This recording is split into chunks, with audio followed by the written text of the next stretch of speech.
অনেকক্ষণ ধরে ফোন দিচ্ছে তিয়া বর্ণকে, কিন্তু বর্ণ ফোন ধরছে না। অনেকবার দেওয়ার পর ফোন রিসিভ করলো। তোমাকে না কতবার বললাম আমায় ফোন দিবে না? শুনতে পাও না? কেন ফোন দিয়েছো? এভাবে বলছো কেন? তোমার সাথে কথা বলতে ইচ্ছে করছিল তাই। আমার খুব ঘুম পেয়েছে, আর অনেক রাতও হয়েছে, তুমিও ঘুমিয়ে পড়ো। আর একটু কথা বলো না, এমন করছো কেন? তো কি করব তুমি বলো? তুমি জানো তোমার সাথে কথা বলার পর নিজেকে ঠিক রাখতে পারি না। আর না তুমি পারো, সেই তো কথা বলার পর কষ্ট ছাড়া আর কিছুই পাও না। তো কেন ফোন করো বলো তো? কি করব আমি? পাগল হয়ে যাই, নিঃশ্বাস আটকে যায়, নিজেকে ধরে রাখতে পারি না, তাই তো ফোন করি। প্লিজ তিয়া, এরকম আর করো না, বোঝার চেষ্টা করো। কি বুঝবো? আমি পারবো না তোমার সাথে কথা না বলে থাকতে, তোমাকে না দেখে থাকতে। প্লিজ, এতটা নিষ্ঠুর হয়েও না। তুমি কি মনে করো ভালো শুধু তুমি একাই বেসেছো? আমি বাসিনি। কিন্তু কি করব বলো? তুমি আমার ভাগ্যে নেই, তাই এটা মেনে নেওয়ার চেষ্টা করছি। আমি অনেক চেষ্টা করেছি, তোমার নাম্বার, ছবি সব ডিলিট করে ফেলেছি, তবুও ভুলতে পারছি না। বারবার ইচ্ছে করে তোমায় ফোন দিতে, একটু দেখতে, একটু কথা বলতে। আমি জানি তিয়া, সব বুঝি, বাট আমাদের কিছুই করার নেই, এটাই মেনে নিতে হবে। আমি আর পারছি না। আমাদের বাবারা আমাদের কষ্টটা কেন দেখে না, কেন বোঝে না আমাদের? প্লিজ কান্না বন্ধ করো। তুমি জানো আমি তোমার কান্না সহ্য করতে পারি না, এই কারণেই বলি ফোন না দিতে। কথা বললে আরো বেশি কষ্ট পাবে। কাল দেখা করতে পারবে? অনেক দিন ধরে তোমায় দেখি না। আমি জানি তুমি লুকিয়ে আমায় দেখে যাও, সামনে আসো না। তুমি কি করে বুঝলে? তুমি আশেপাশে থাকলেই আমি বুঝতে পারি, তখন নিজেকে আরো পাগল পাগল লাগে। বর্ণ আর কিছু বলল না। কি বলবে? ও তো থাকতে পারে না না দেখে, তাই তো সুযোগ পেলে লুকিয়ে একটু দেখে আসে। বর্ণ চুপ থাকা দেখে তিয়া আবার বলল, একটা গান শোনাবে? অনেকদিন হলো তুমি গান শোনাও না। ফোনে? প্লিজ। কাল দেখা হলে শোনাবো। তুমি আসবে? হুম। কোথায় দেখা করব? তুমি আমার অফিসের সামনে চলে এসো বিকেল 4টায়, তারপর ঠিক করা যাবে কোথায় যাব। ওকে। এখন ঘুমাও। Okay, good night. Good night. Phone রেখে তিয়া আবার কান্নায় চলে এলো। তবে এই কান্না কষ্টের না, আনন্দের। আজ 2 মাস পর দেখবে তিয়া বর্ণকে। চোখ দুটো তো সবসময় বর্ণকে খুঁজে দেখার জন্য। বর্ণর সাথে দেখা করার এক্সাইটমেন্টে ওর ঘুম উধাও হয়ে গেছে। পরের দিন 4টার আগে চলে গেল তিয়া বর্ণর অফিসের সামনে। 4টা 10-এ বর্ণ বেরুলো। বর্ণকে দেখেই তিয়ার চোখে জল চলে এলো। মনে হচ্ছে অনেক বছর ধরে দেখে না। বর্ণ আসতেই তিয়া গিয়ে খুব শক্ত করে জড়িয়ে ধরল। বর্ণ বলল, কি করছো কি? মানুষ দেখছে তো। দেখো, তাতে আমার কি? এখান থেকে চলো আগে, আমি গাড়ি নিয়ে আসছি। আচ্ছা। বর্ণ গাড়ি নিয়ে এলো। তিয়া গাড়িতে উঠলো। তিয়া বলল, এমন জায়গায় নিয়ে চলো যেখানে কেউ নেই। তুমি কত সময় থাকতে পারবে? 8টা পর্যন্ত। তারপর বাসায় না ফিরলে আমাকে আবার খোঁজা শুরু করে দেবে। ওকে। বর্ণ লেকের পাশে একটা নদীর ধারে নিয়ে গেল। গাড়ি থেকে নেমে দুজনই নদীর পাশে বসলো। তিয়ার ইচ্ছে করলো বর্ণর কোলে মাথা রাখতে, বাট তা করতে পারলো না। কিছুক্ষণ দুজনই চুপ থাকার পর তিয়া বলল, তোমার আমাকে গান শোনানোর কথা মনে আছে? হুম। কি গান শুনবে বলো? তোমার পছন্দের একটাই গাও। বর্ণ গান গাওয়া শুরু করলো। তুমি আসবে বলেই বসন্ত এসে ফিরিয়েছে চৌকাঠ, তুমি আসবে বলেই শিশিরে শিশিরে ভরে গেছে মাঠঘাট, মনের জানালা খুলেছে পাল্লা, আলো মন একাকার, যেন হাজারো স্বপ্ন ভুলে অযত্ন রামধনু পারাপার।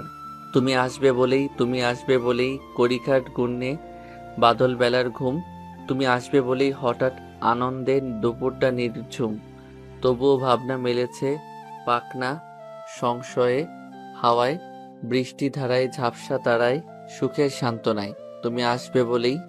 গান গাওয়ার সময় বর্ণ নদীর দিকে তাকিয়েছিল আর তিয়া বর্ণর দিকে।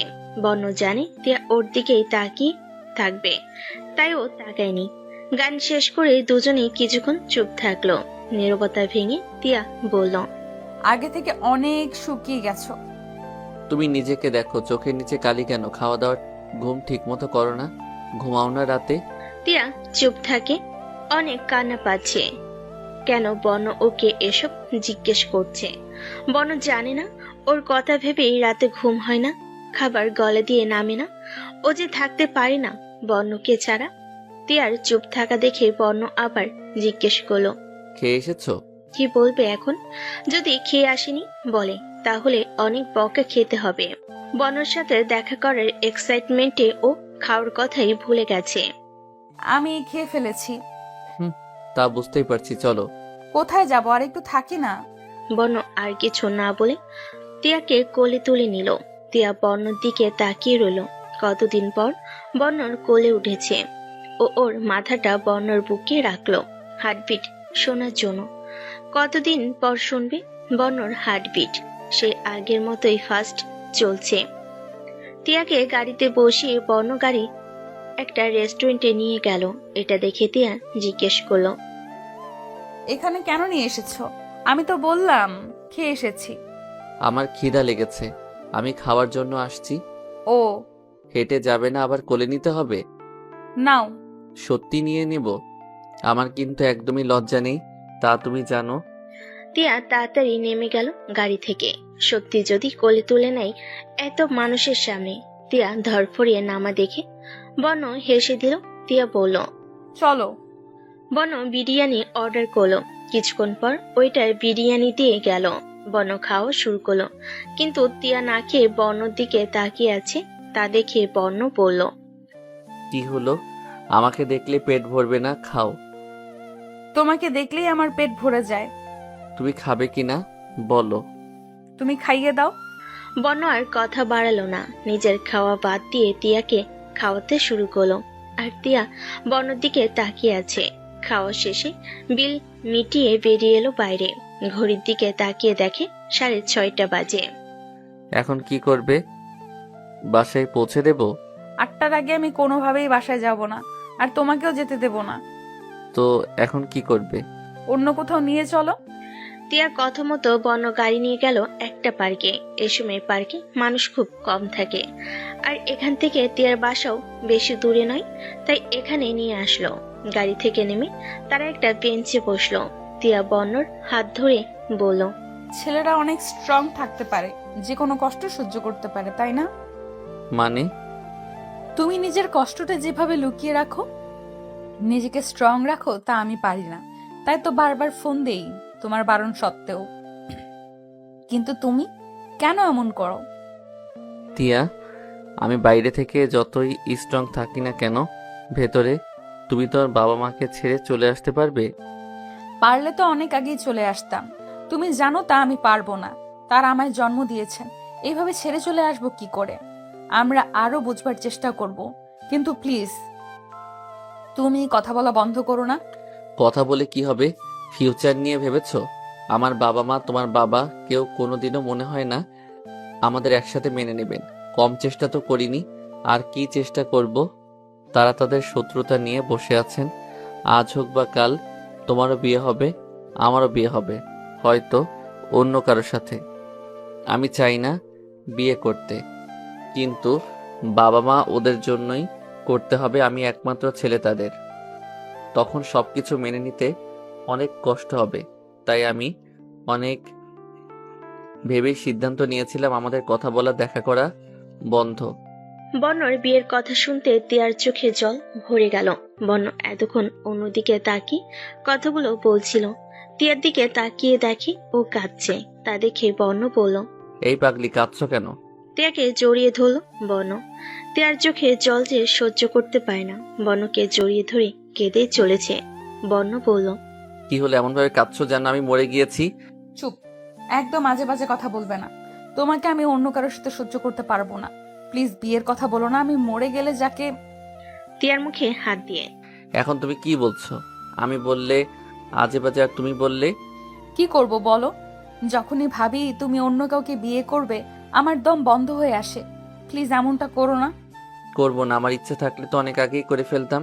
এখন কান্না বন্ধ করো আর চলো বাসায়। না, যাব না। আমি এখানেই তোমার কাছে থাকবো। তোমার বাবা ভাই এসে আমাকে বলবে।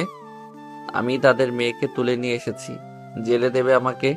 তোমার জন্য জেলে যেতে পারবো না। অবশ্যই পারবো। তুমি যেখানে বলবে সেখানে যেতে পারবো, কিন্তু এখন এখান থেকে উঠা উচিত। ভালো লাগছে না, এইখানে থাকতেই ভালো লাগছে। তোমার যাওয়ার টাইমও হয়ে গেছে, তো পরে সবাই খুঁজতে বের হয়ে যাবে। তোমার সাথে থাকতে সময় কখন চলে যায় বুঝতেই পারি না। তাই এখন চলো। ওকে, তবে হেঁটে আমাকে বাসায় পৌঁছে দিতে হবে। গাড়ি? পরে এসে নিয়ে যাবে।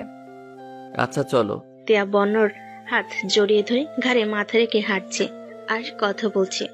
হঠাৎ সামনে তাকিয়ে দেখে তুষার রাগী দৃষ্টিতে তাকিয়ে আছে ওদের দিকে। তা দেখে তিয়া বন্যর হাত ছেড়ে দিয়ে বলল, ভাইয়া, এখন কি করব? এখন তো বাবাকে বানিয়ে বানিয়ে আরো কত কিছু বলবে। বলুক, তুমি নিশ্চিন্তে যাও, ভয় পেও না। বাসায় কি হয় তা ফোনে জানিও। আচ্ছা, তুমিও সাবধানে যাবে। তিয়া আস্তে আস্তে হেঁটে চলে যায়। তুষারও বন্যর দিকে একবার রাগী চোখে তাকিয়ে তিয়ার পেছন পেছন বাসায় ঢুকে গেল। বন্য টেনশনে পড়ে যায়, মনে মনে ভাবে, আমার জন্য আবার ওকে কথা শুনতে হবে। এজন্য দেখা করতে কথা বলতে বারণ করি, কিন্তু আমার কথা শুনলে তো আমার তো ইচ্ছে করে ওর সাথে কথা বলতে, সারাক্ষণ এই বুকে আগলে রাখতে, কিন্তু আমি নিরুপায়, পারবো না ওকে আমার কাছে রাখতে। তিয়া বাসায় ঢুকতেই রুমে গিয়ে দরজা বন্ধ করে দেয়। ও জানে এখন তুষার ওর বাবার কান ভাঙাবে আর ওর বাবা ওর কাছে আসবে। যা ভাবছে তাই হলো। তিয়া শুনতে পাচ্ছে ওর বাবা বলছে, এই ছোট লোকের বাচ্চার কাছে তুই আবার গিয়েছিস? তোকে ভুলিয়ে আবার নিয়ে গেছে তাই না? ওকে আমি ছাড়বো না। ওর সাহস কি করে হয় আমার মেয়ের দিকে আবার হাত বাড়ানোর? এই হাত আমি কেটে ফেলবো। আরো নানা রকম কথা বলে বন্য আর ওর বাবাকে গালাগাল করছেন তিয়ার বাবা। এসব শুনে তিয়ার কান্না চলে এলো। নিজেকে মারতে ইচ্ছে করছে। বন্য তো এখানে কোনো দোষ নেই, ওই তো দেখা করার জন্য পাগল হয়ে গিয়েছিল। তাহলে কেন বন্যকে এত কথা বলছেন? তিয়া মনে মনে ভাবলো। আগের দিনগুলোই অনেক ভালো ছিল, কেন এত জলদি সেই দিনগুলো চলে গেল? কত ভালোই তো ছিল বর্ণ আর ওর ভালোবাসা নিয়ে। কেন এত জলদি বর্ণর থেকে ওকে দূরে সরিয়ে দেওয়া হলো? তিয়া সেই দিনের কথা ভাবতে লাগলো। ওদের দেখা হওয়া, কথা বলা। তখন বন্য তিয়া আলাদা বাড়ি থাকতো, আর এখনো থাকে। বাসাটা দূরত্ব অনেক। তিয়া বনানী আর বন্য গুলশান। তখন ওরা কখনো সরাসরি কথা বলেনি, নামটাও জানতো না একে অপরের। শুধু মাঝে মাঝে রাস্তায় দেখা হতো, কখনো ভালোভাবে তাকাতো না পর্যন্ত একে অপরের দিকে। বন্য মেয়েদের সাথে কথা বলতে তেমন পছন্দ করতো না। সাজে কি ওদের প্রথম কথা বলা, ভালো লাগা, তারপর আস্তে আস্তে ভালোবাসা। তিয়া কখনো ভাবতে পারেনি কাউকে সে এতটা ভালোবেসে ফেলবে, আর কেউ ওকে এতটা ভালোবাসবে। আরো এটাও ভাবতে পারেনি যে মানুষটার সাথে সারা জীবন থাকার স্বপ্ন দেখেছে, তার থেকে এত জলদি দূরে সরে যেতে হবে। বন্য ফোন দিচ্ছে কি হয়েছে বাসায় তা জানার জন্য, কিন্তু সেদিকে তিয়া হুঁশ নেই। ও কাঁদছে আর অতীতে ডুব দিয়েছে 4 বছর আগে। তখন বন্য অনার্স শেষ করে মাস্টার্সে ভর্তি হয়েছে, আর তিয়া ইন্টার সেকেন্ড ইয়ারে পড়ে। কিছু মাস পর এসএসসি পরীক্ষা, তাই কলেজ থেকে পিকনিকের অ্যারেঞ্জমেন্ট করা হয়। রিসার্চ স্টুডেন্ট এর ইচ্ছে সাজেক যাওয়ার প্ল্যান করে। সাজেক তিয়ার স্বপ্নের জায়গা ছিল, তাই বাসায় গিয়ে বাবাকে রাজি করে যার পারমিশন দেওয়ার জন্য। তুষার রাজি ছিল না, তবু বোনের ইচ্ছের জন্য রাজি হয়ে যায়। তারপর বাবাকে রাজি করে। 2 দিনের ট্রিপ। আজ রাতে রওনা দিবে, কাল ভোরে খাগড়াছড়ি পৌঁছাবে।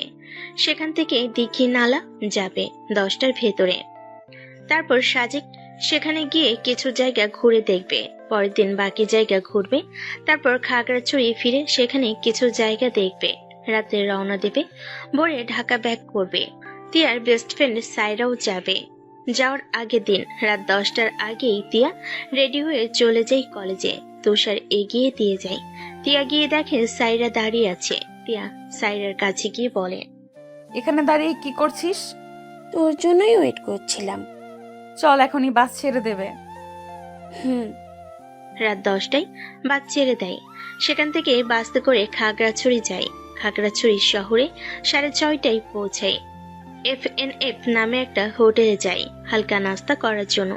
রেস্টুরেন্টটা অনেক বড়, হাত মুখ ধোয়ার জন্য প্রচুর জায়গা আছে।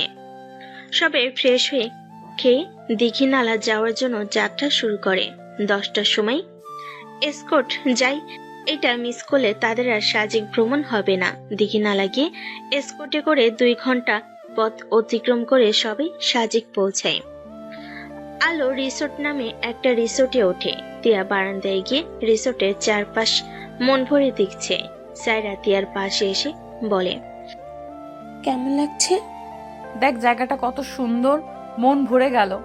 দুহাত দুদিকে নিয়ে তিয়া পরিবেশটা উপভোগ করছে। সাইরা বলল, এখন চল, সবাই লাঞ্চ করতে যাবে, পরে আমাদের রেখেই চলে যাবে। ওকে চল। মন্টানা নামক একটা হোটেলে তারা লাঞ্চ করতে যায়। হাঁসের মাংস, শুটকি ভর্তা, ডাল, আলু ভর্তা, সবজি আর ভাত এগুলো ছিল খাবারের আইটেম। ব্যাম্বো চিকেনও ছিল সাথে। খাওয়া দাওয়া শেষ করে আশেপাশে ঘুরতে বের হলো সবাই।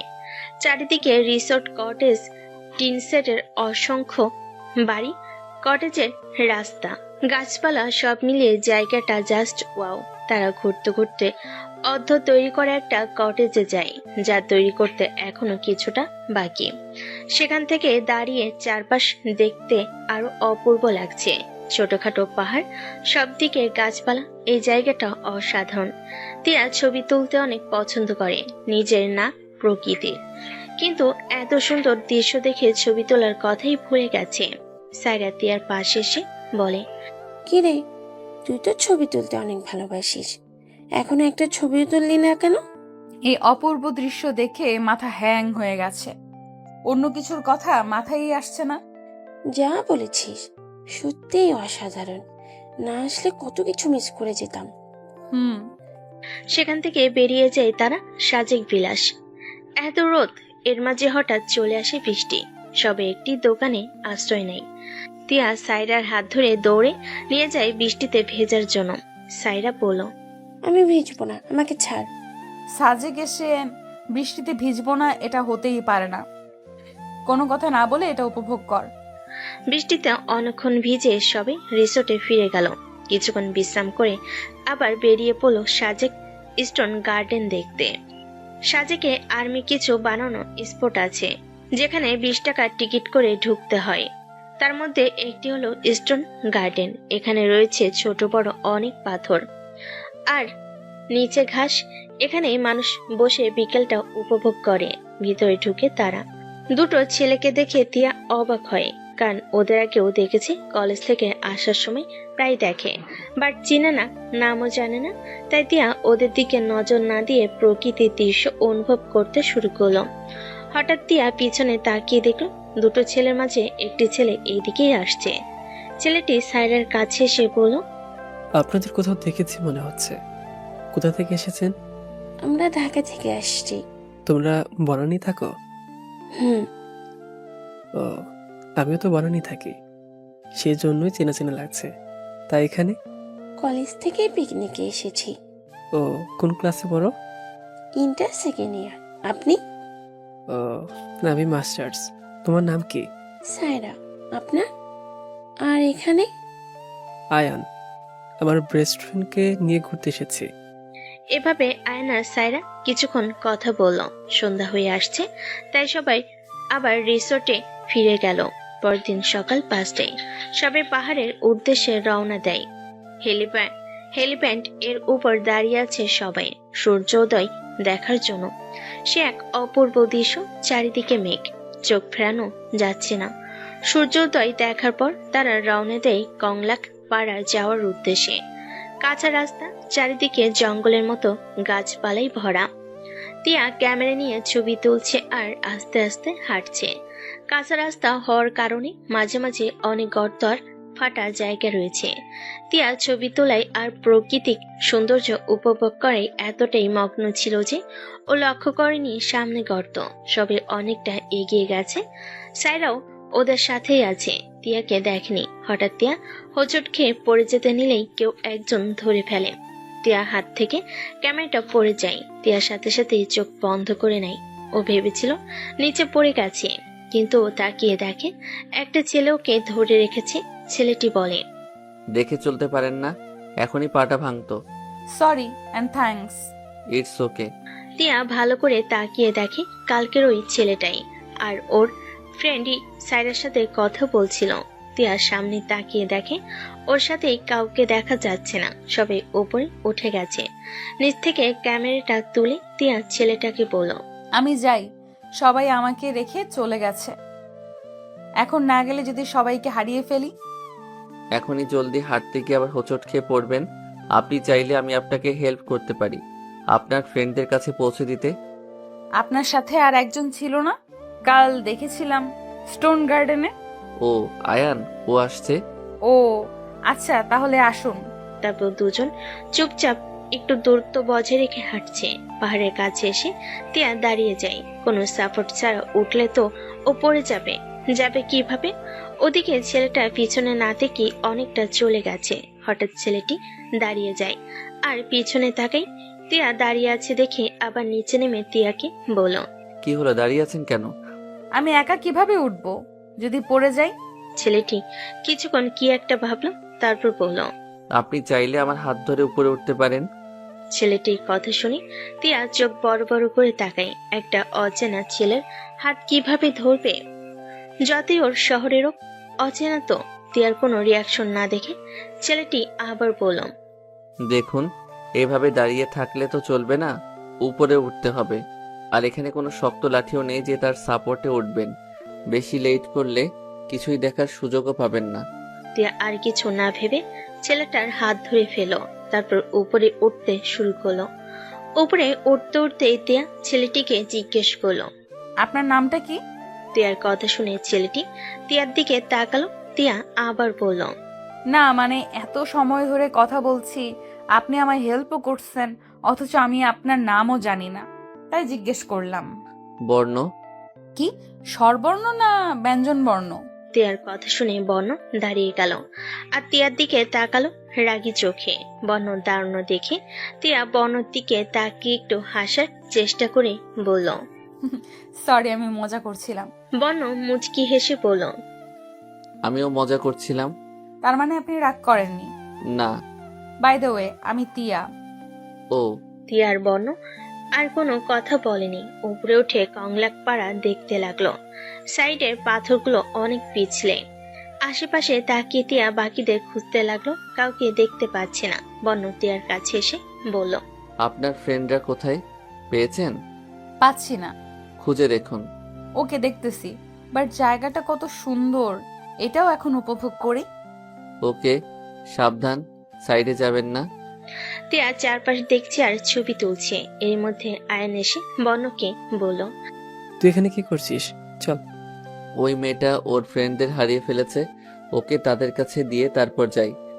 ওকে তো আমি চিনি, আমাদের এলাকায় থাকে। কি ব্যাপার যে ছেলে মেয়েদের থেকে সবসময় দূরে দূরে থাকে, সে আজ একটা মেয়েকে? আয়নকে থামি। তুই অযথাই ব্যাপারটা নেগেটিভলি নিচ্ছিস। মেয়েটা অনেক ছোট, হারিয়ে গেলে কি হবে ভেবে দেখেছিস? হুম, বুঝি বুঝি। বর্ণ আর আয়ন এর কথায় কান দিল না।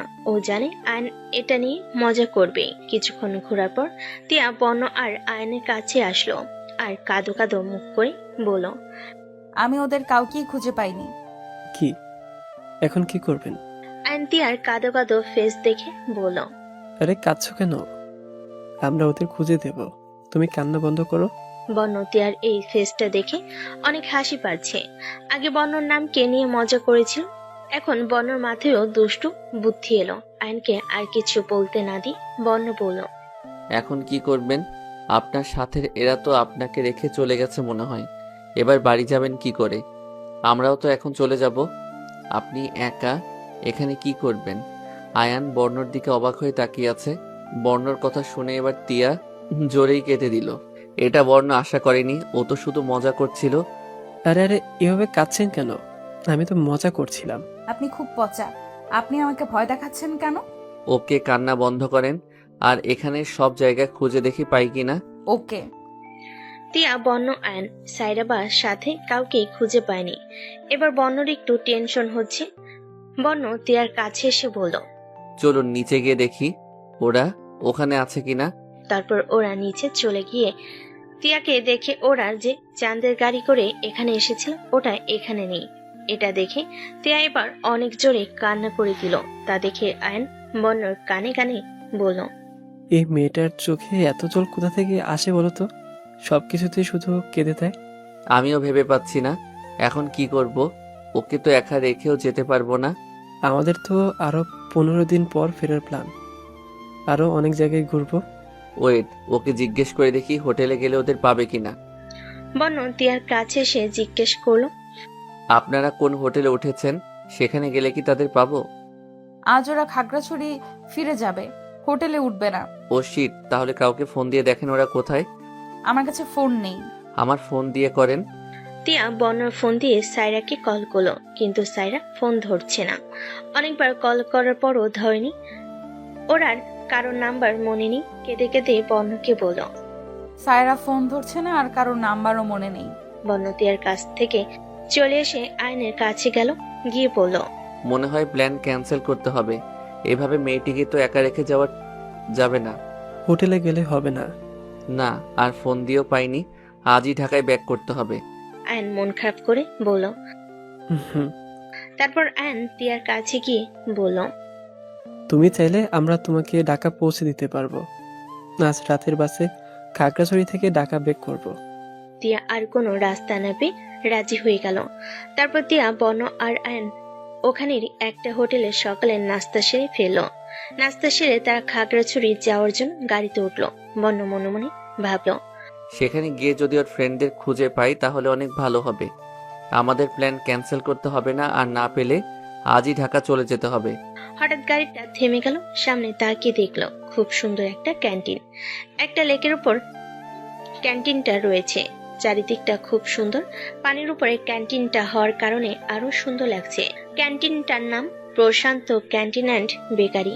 তিয়া সেখানে গিয়ে ফ্লোরে বসে পড়ল, পানিতে পা ডুবিয়ে। তা দেখে বন্য বলল। দেখবেন পরে যাবেন। বন্যর বলতে দেরি হলো, তিয়ার পড়তে দেরি হলো না। তিয়ার সাথে সাথেই ধপাস। এদিক দিয়ে একটা ছেলে যাচ্ছিল। ছেলেটার পা তিয়ার পিঠে লেগে যায়, আর তিয়া নিজেকে সামলাতে না পেরে পড়ে যায়। তিয়া সাঁতার জানে না, তাই পানিতে পড়ে হাবুডুবু খাচ্ছে। বন্য রায়ন এটা দেখে কি করবে বুঝতে পারছে না। চারপাশে মানুষ হা করে তাকিয়ে আছে। আইন বন্যর কাছে গিয়ে বলল, ভাই কিছু কর, মেয়েটা মনে হয় সাঁতার জানে না, আর আমিও জানি না। আয়নের কথা শুনে বন একবার আয়নের দিকে তাকালো। তারপর সাথে সাথে বন পানিতে লাফ দিল। সাঁতার কেটে তিয়াকে পাড়ে আনলো। তিয়া অনেক পানি খেয়ে ফেলেছে, ভয় পেয়ে জ্ঞান হারিয়ে ফেলেছে। আয়ন বনর কাছে গেল, গিয়ে বলল। পানি খেয়ে জ্ঞান হারিয়ে ফেলেছে, পানি বের করতে হবে। বন কাপা কাপা হাতে তিয়ার পেটে চাপ দিল। পানি বের হয়নি, বুকে হাত দিবে কিনা ভাবছে। আয়ন বলল, এত ভাবিস না, তোর কোনো খারাপ ইন্টেনশন তো নেই। তাড়াতাড়ি পানি বের কর।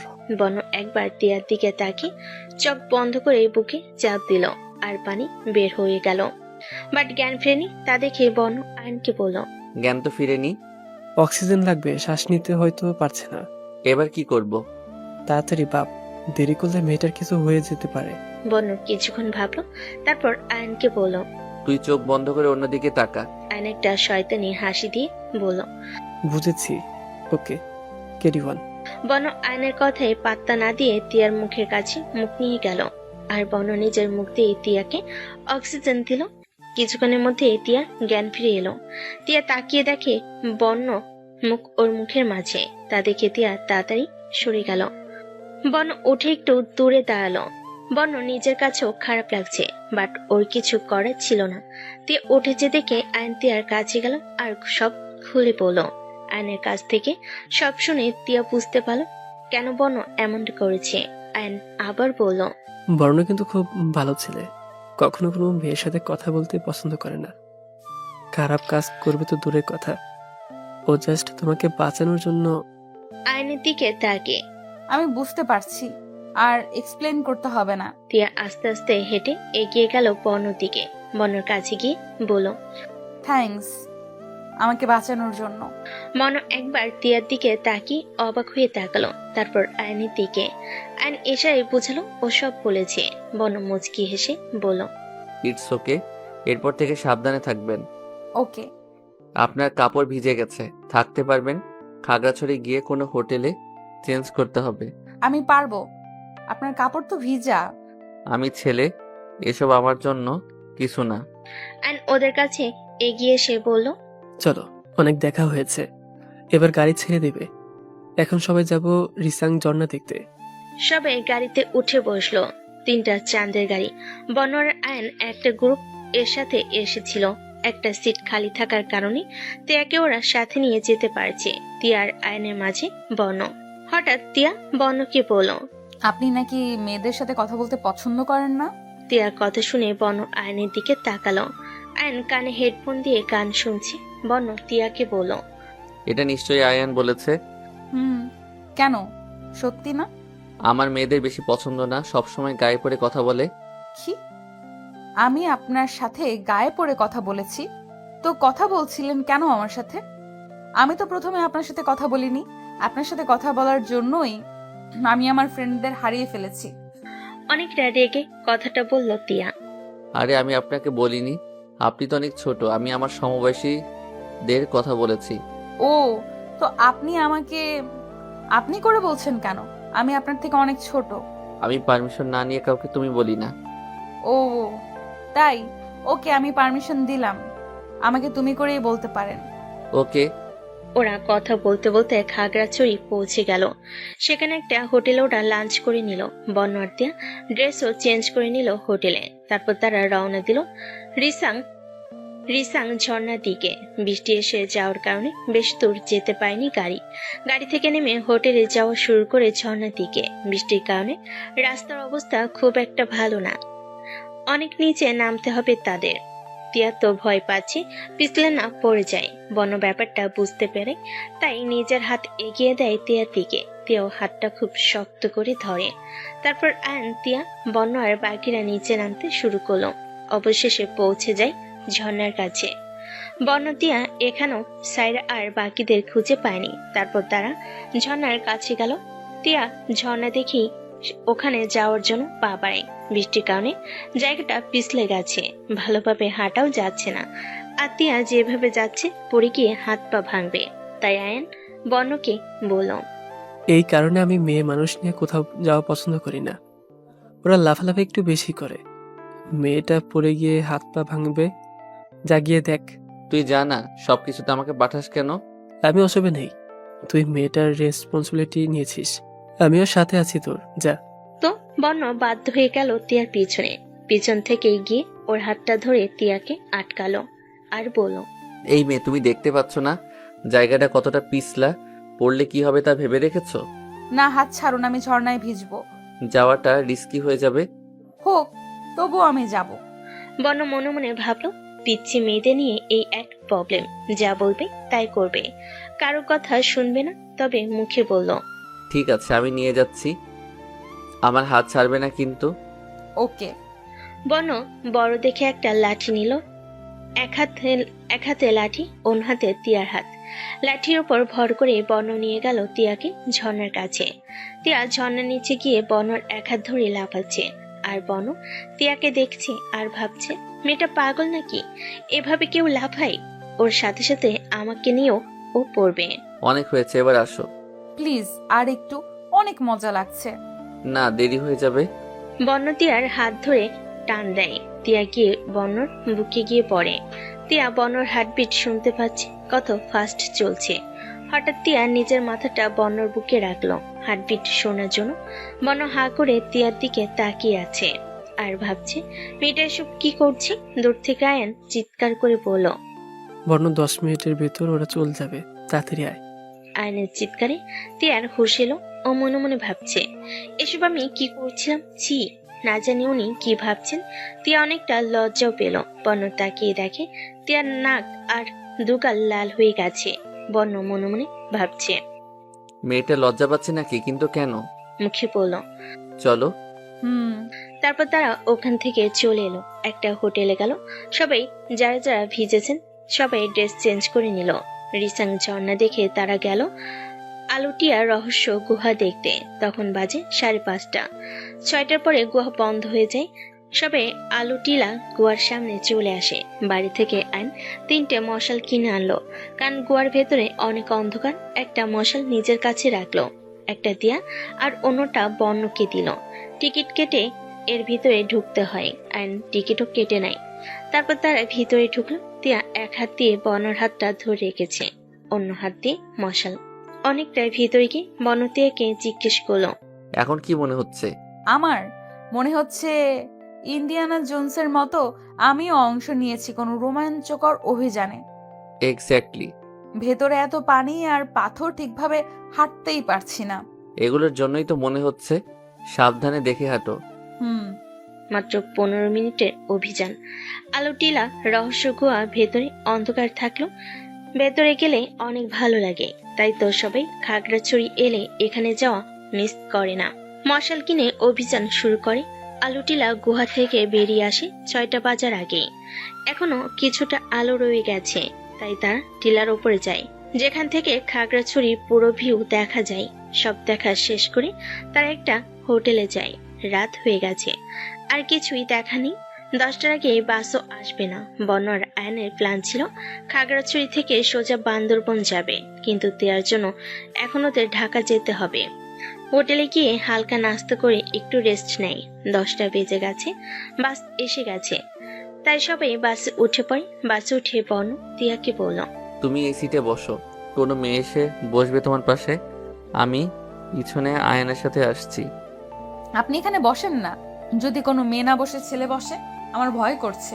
আরে গাধা, এখানে ভয় পাওয়ার কি আছে? আমরা আছি না পিছনে? না, আপনি এখানে বসেন। ওকে আয়ান, আমি সামনে বসছি। ও একা বসতে ভয় পাচ্ছে। ওকে। বর্ণ তিয়ার পাশে বসলো। তিয়ার ব্যাগটা উপরে রাখলো, কানে হেডফোন লাগিয়ে চুপচাপ বসে আছে। কিছুক্ষণ পর গাড়ি ছেড়ে দিল। তিয়া সিটে হেলান দিয়ে ঘুমানোর চেষ্টা করছে। বর্ণ বাসে ঘুমাতে পারে না, ওর তো বড় বিছানা লাগে, হাত পা ছড়িয়ে ঘুমায়। তাই টাইম পাস করার জন্য গান শুনছে। পাশে তাকিয়ে দেখে তিয়া ঘুমিয়ে গেছে সিটে হেলান দিয়ে। কিছুক্ষণ তিয়ার দিকে তাকিয়ে রইল আর ভাবলো, মেয়েটা দেখতে খুব মিষ্টি, তবে বোকাও। মানুষকে খুব সহজে বিশ্বাস করে নেয়। পিচি তো, তাই আমরা দুটা ছেলের সাথে আসতে রাজি হয়ে গেল। ভাবলো না ওর সুযোগও নিতে পারি। অবশ্য আর কোনো রাস্তাও ছিল না ওর কাছে। তিয়ার কিছু চুল ওর মুখে এসে পড়লো। বন্য হাত দিয়ে চুলগুলো সরিয়ে দিল, আর তিয়ার মাথাটা ওর কাঁধে রাখলো। জানালায় মাথা লেগে ব্যথা পেতে পারি তাই। তারপর বর্ণ ওর সিটে হেলান দিয়ে চোখ বন্ধ করে গান শুনতে শুরু করলো। রাত 3টে, বাস তার নিজের গতিতে চলছে। হঠাৎ তিয়ার ঘুম ভেঙে যায়। ও তাকিয়ে দেখে বর্ণর কাঁধে মাথা রেখে শুয়ে আছে। সাথে সাথে মাথা তুলে নিল, আর বর্ণর দিকে তাকিয়ে দেখলো ঘুমিয়ে আছে। বর্ণ ঘুমায়নি, জাস্ট চোখ বন্ধ করে রাখছে। হালকা আলোয় বর্ণর মুখ স্পষ্ট দেখতে পাচ্ছে তিয়া। মনে মনে ভাবছে, ছেলেদের চেহারাও এত মায়াবী হয়। ঘুমালে ওনাকে কত কিউট লাগে। ঠোঁটের পাশে তিলও আছে, কি সুন্দর গোলাপি ঠোঁট। ইস, আমি এভাবে ওনার দিকে তাকিয়ে আছি কেন? কখনো তো কোনো ছেলের দিকে তাকাইনি, এত ভালোও লাগেনি কাউকে। তাহলে বর্ণর মনে হচ্ছে কেউ ওর দিকে তাকিয়ে আছে, তাই ও চোখ খুলে দেখে তিয়া ওর দিকে তাকিয়ে আছে। বর্ণর তাকানো দেখে তিয়া তাড়াতাড়ি নিজের চোখ সরিয়ে নিল, আর অনেক লজ্জাও পেল। মনে মনে ভাবলো, না জানি উনি কি ভাবছেন। তুমি এভাবে তাকিয়েছিলে কেন? না মানে আমি তাকাইনি। তার মানে কি আমি ভুল দেখছিলাম? হয়তো। তুমি হয়তো জানো না, আমি কখনো ভুল দেখি না। এখন মিথ্যে কথা না বলে বলো, কেন এভাবে তাকিয়েছিলে? আপনাকে দেখছিলাম। মুখ ফসকে বলে ফেলে। এটা বলার সাথে সাথেই মুখে হাত দিয়ে দেয়। ইস, এসব কি বলেছি? বর্ণ তিয়ার কথা শুনে হাঁ করে তিয়ার দিকে তাকালো আর বলল, কি? আসলে আপনার গালে একটি মশা বসেছিল, ওইটাই দেখছিলাম। রিয়েলি? হুম। বাট আমার কাছে তো মনে হয়নি আমার গালে মশা বসেছে। আপনার কাছে কিভাবে মনে হবে? আপনি তো ঘুমিয়েছিলেন। আমি ঘুমিয়েছিলাম না, জাস্ট চোখ বন্ধ করেছিলাম। আমি বাসে ঘুমাতে পারি না, আমার বিছানা লাগে। তিয়া এখন কি বলবে বুঝতে পারছে না। এইভাবে ধরা খেয়ে গেল। কেন যে দেখতে গেলাম? তিয়া কিছু বলছে না দেখে বর্ণ আবার বলল, আচ্ছা এটা বাদ দাও, তোমার ফ্রেন্ডরা তো নিশ্চয়ই তোমাকে খুঁজছে। তাদের একবার ইনফর্ম করবে না? হ্যাঁ তাই তো, কিভাবে ওদের জানাবো?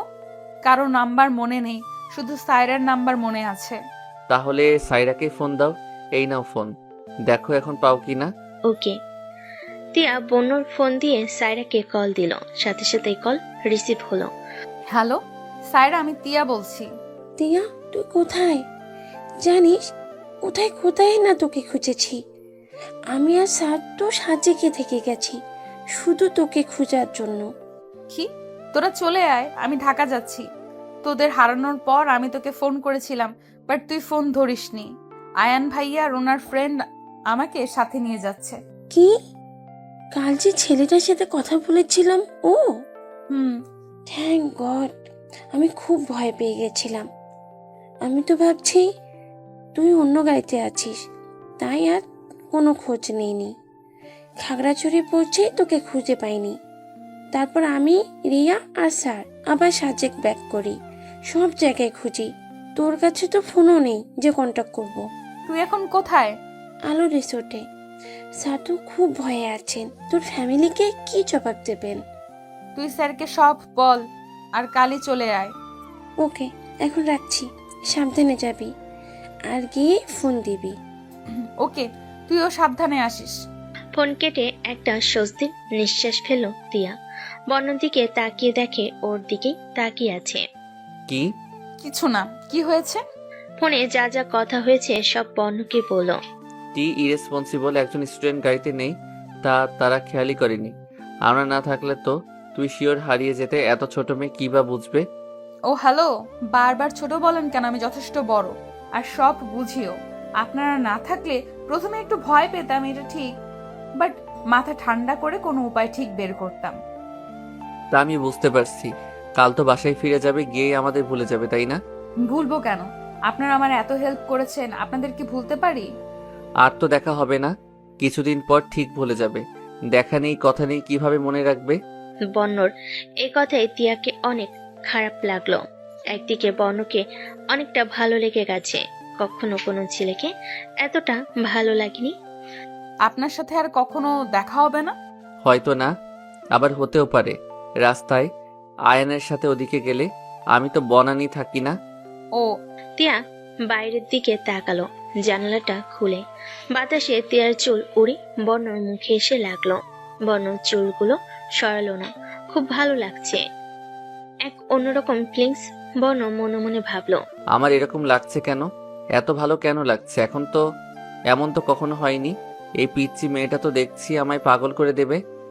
বর্ণ, তুই যা ভাবছিস তা মাথা থেকে ঝেড়ে ফেলে দে।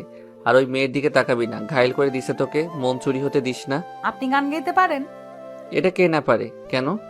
আমি তো পারি না, একটা গান শোনাবেন? তোমার মাথা ঠিক আছে? সবাই ঘুমিয়েছে আর তুমি বলছো গান শোনাবো? তো আপনার গান শুনবো কি করে? অন্য একদিন। আর দেখা হবে? দেখা হলে? যদি না হয় আর? না হলে নাই। তিয়া মন খারাপ করে আবার বাইরের দিকে তাকালো। বন এসবে নজর দিল না, ও আবার চোখ বন্ধ করে সিটে হেলান দিয়ে গান শুনতে শুরু করলো। তিয়া তাকিয়ে দেখে বন চোখ বন্ধ করে আছে, তাই ও কিছুক্ষণ বনের দিকে তাকিয়ে থাকলো। কখন ঘুমিয়ে গেছে বুঝতে পারেনি। সকাল 6:30 বন ডাকে ঘুম ভাঙলো। ওরা ঢাকা পৌঁছে গেছে।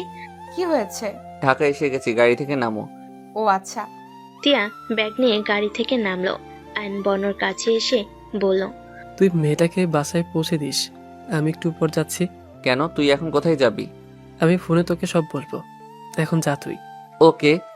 বন তিয়ার কাছে গেল একটা সিএনজি নিয়ে। গাড়িতে উঠো। আয়ান ভাইয়া কোথায়?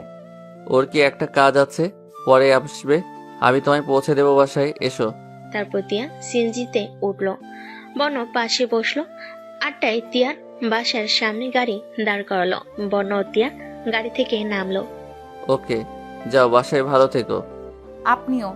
তিয়া চলে গেল বাসার ভিতরে। বন দাঁড়িয়ে দাঁড়িয়ে তিয়ার যাওয়া দেখলো। কিছুক্ষণ পর গাড়িতে উঠে সেও চলে গেল। তিয়া গিয়ে কলিং বেল বাজালো। তিয়ার মা দরজা খুলে দিলেন। তুই আয় ভেতরে। কেমন আছিস? ভালো মা, তোমরা কেমন আছো? বাড়ির মেয়ে বাইরে, যোগাযোগও নেই, কিভাবে ভালো থাকবো? বাবা ভাইয়া ওরা কোথায়?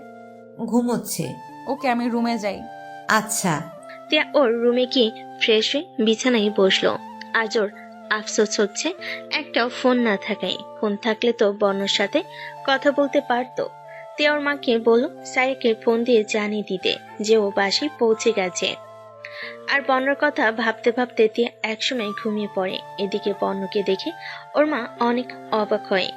তোর না আরো 15 দিন পর বাসায় ফেরার কথা? একটা প্রবলেমের জন্য আসতে হলো। কিসের প্রবলেম? পরে বলি, খুব ঘুম পাচ্ছে, তুমি তো জানো আমি বাসে ঘুমাতে পারি না। ওকে, তুই ফ্রেশ হয়ে আয়, আমি হালকা নাস্তা রেডি করছি, খেয়ে ঘুমিয়ে পড়বি। ওকে। বর্ণ গিয়ে ফ্রেশ হয়ে নিল। বর্ণর মা হালকা নাস্তা এনে ওকে দিল। বর্ণ খেয়ে ঘুমিয়ে পড়ল। তিয়ার মা অনেকক্ষণ ধরে দরজা ধাক্কাচ্ছেন আর ডাকছেন। তিয়ার মার ডাকে ঘুম ভেঙে যায়। উঠে দরজা খুলে দেয়। কি হয়েছে? তুই কি বলতো, কাল রাতও খেলি না আর আজও 8টা বেজে গেছে, ঘুম থেকে উঠছিস না? ভার্সিটিতে যাবি না? কিছুদিন পর ফাইনাল এক্সাম, এসব ভুলে যা মা, পড়ায় মনোযোগ দে। আচ্ছা। তিয়া মা চলে গেলেন। তিয়া গিয়ে ফ্রেশ হয়ে নিল। এসে ফোন হাতে নিয়ে দেখে বর্ণ অনেক কল আর মেসেজ। কাল অতীত ভাবতে ভাবতে কখন যে ঘুমিয়ে গিয়েছিল আর খেয়ালই নেই। তাড়াতাড়ি বর্ণকে ফোন দিল। একবার রিং হতেই বর্ণ রিসিভ করলো। কাল রাতে কোথায় ছিলে? কতবার কল মেসেজ দিছি। সরি, ঘুমিয়ে গেছিলাম। আমার ঘুম হারাম করে তুমি তো শান্তিতে ঘুমাবেই।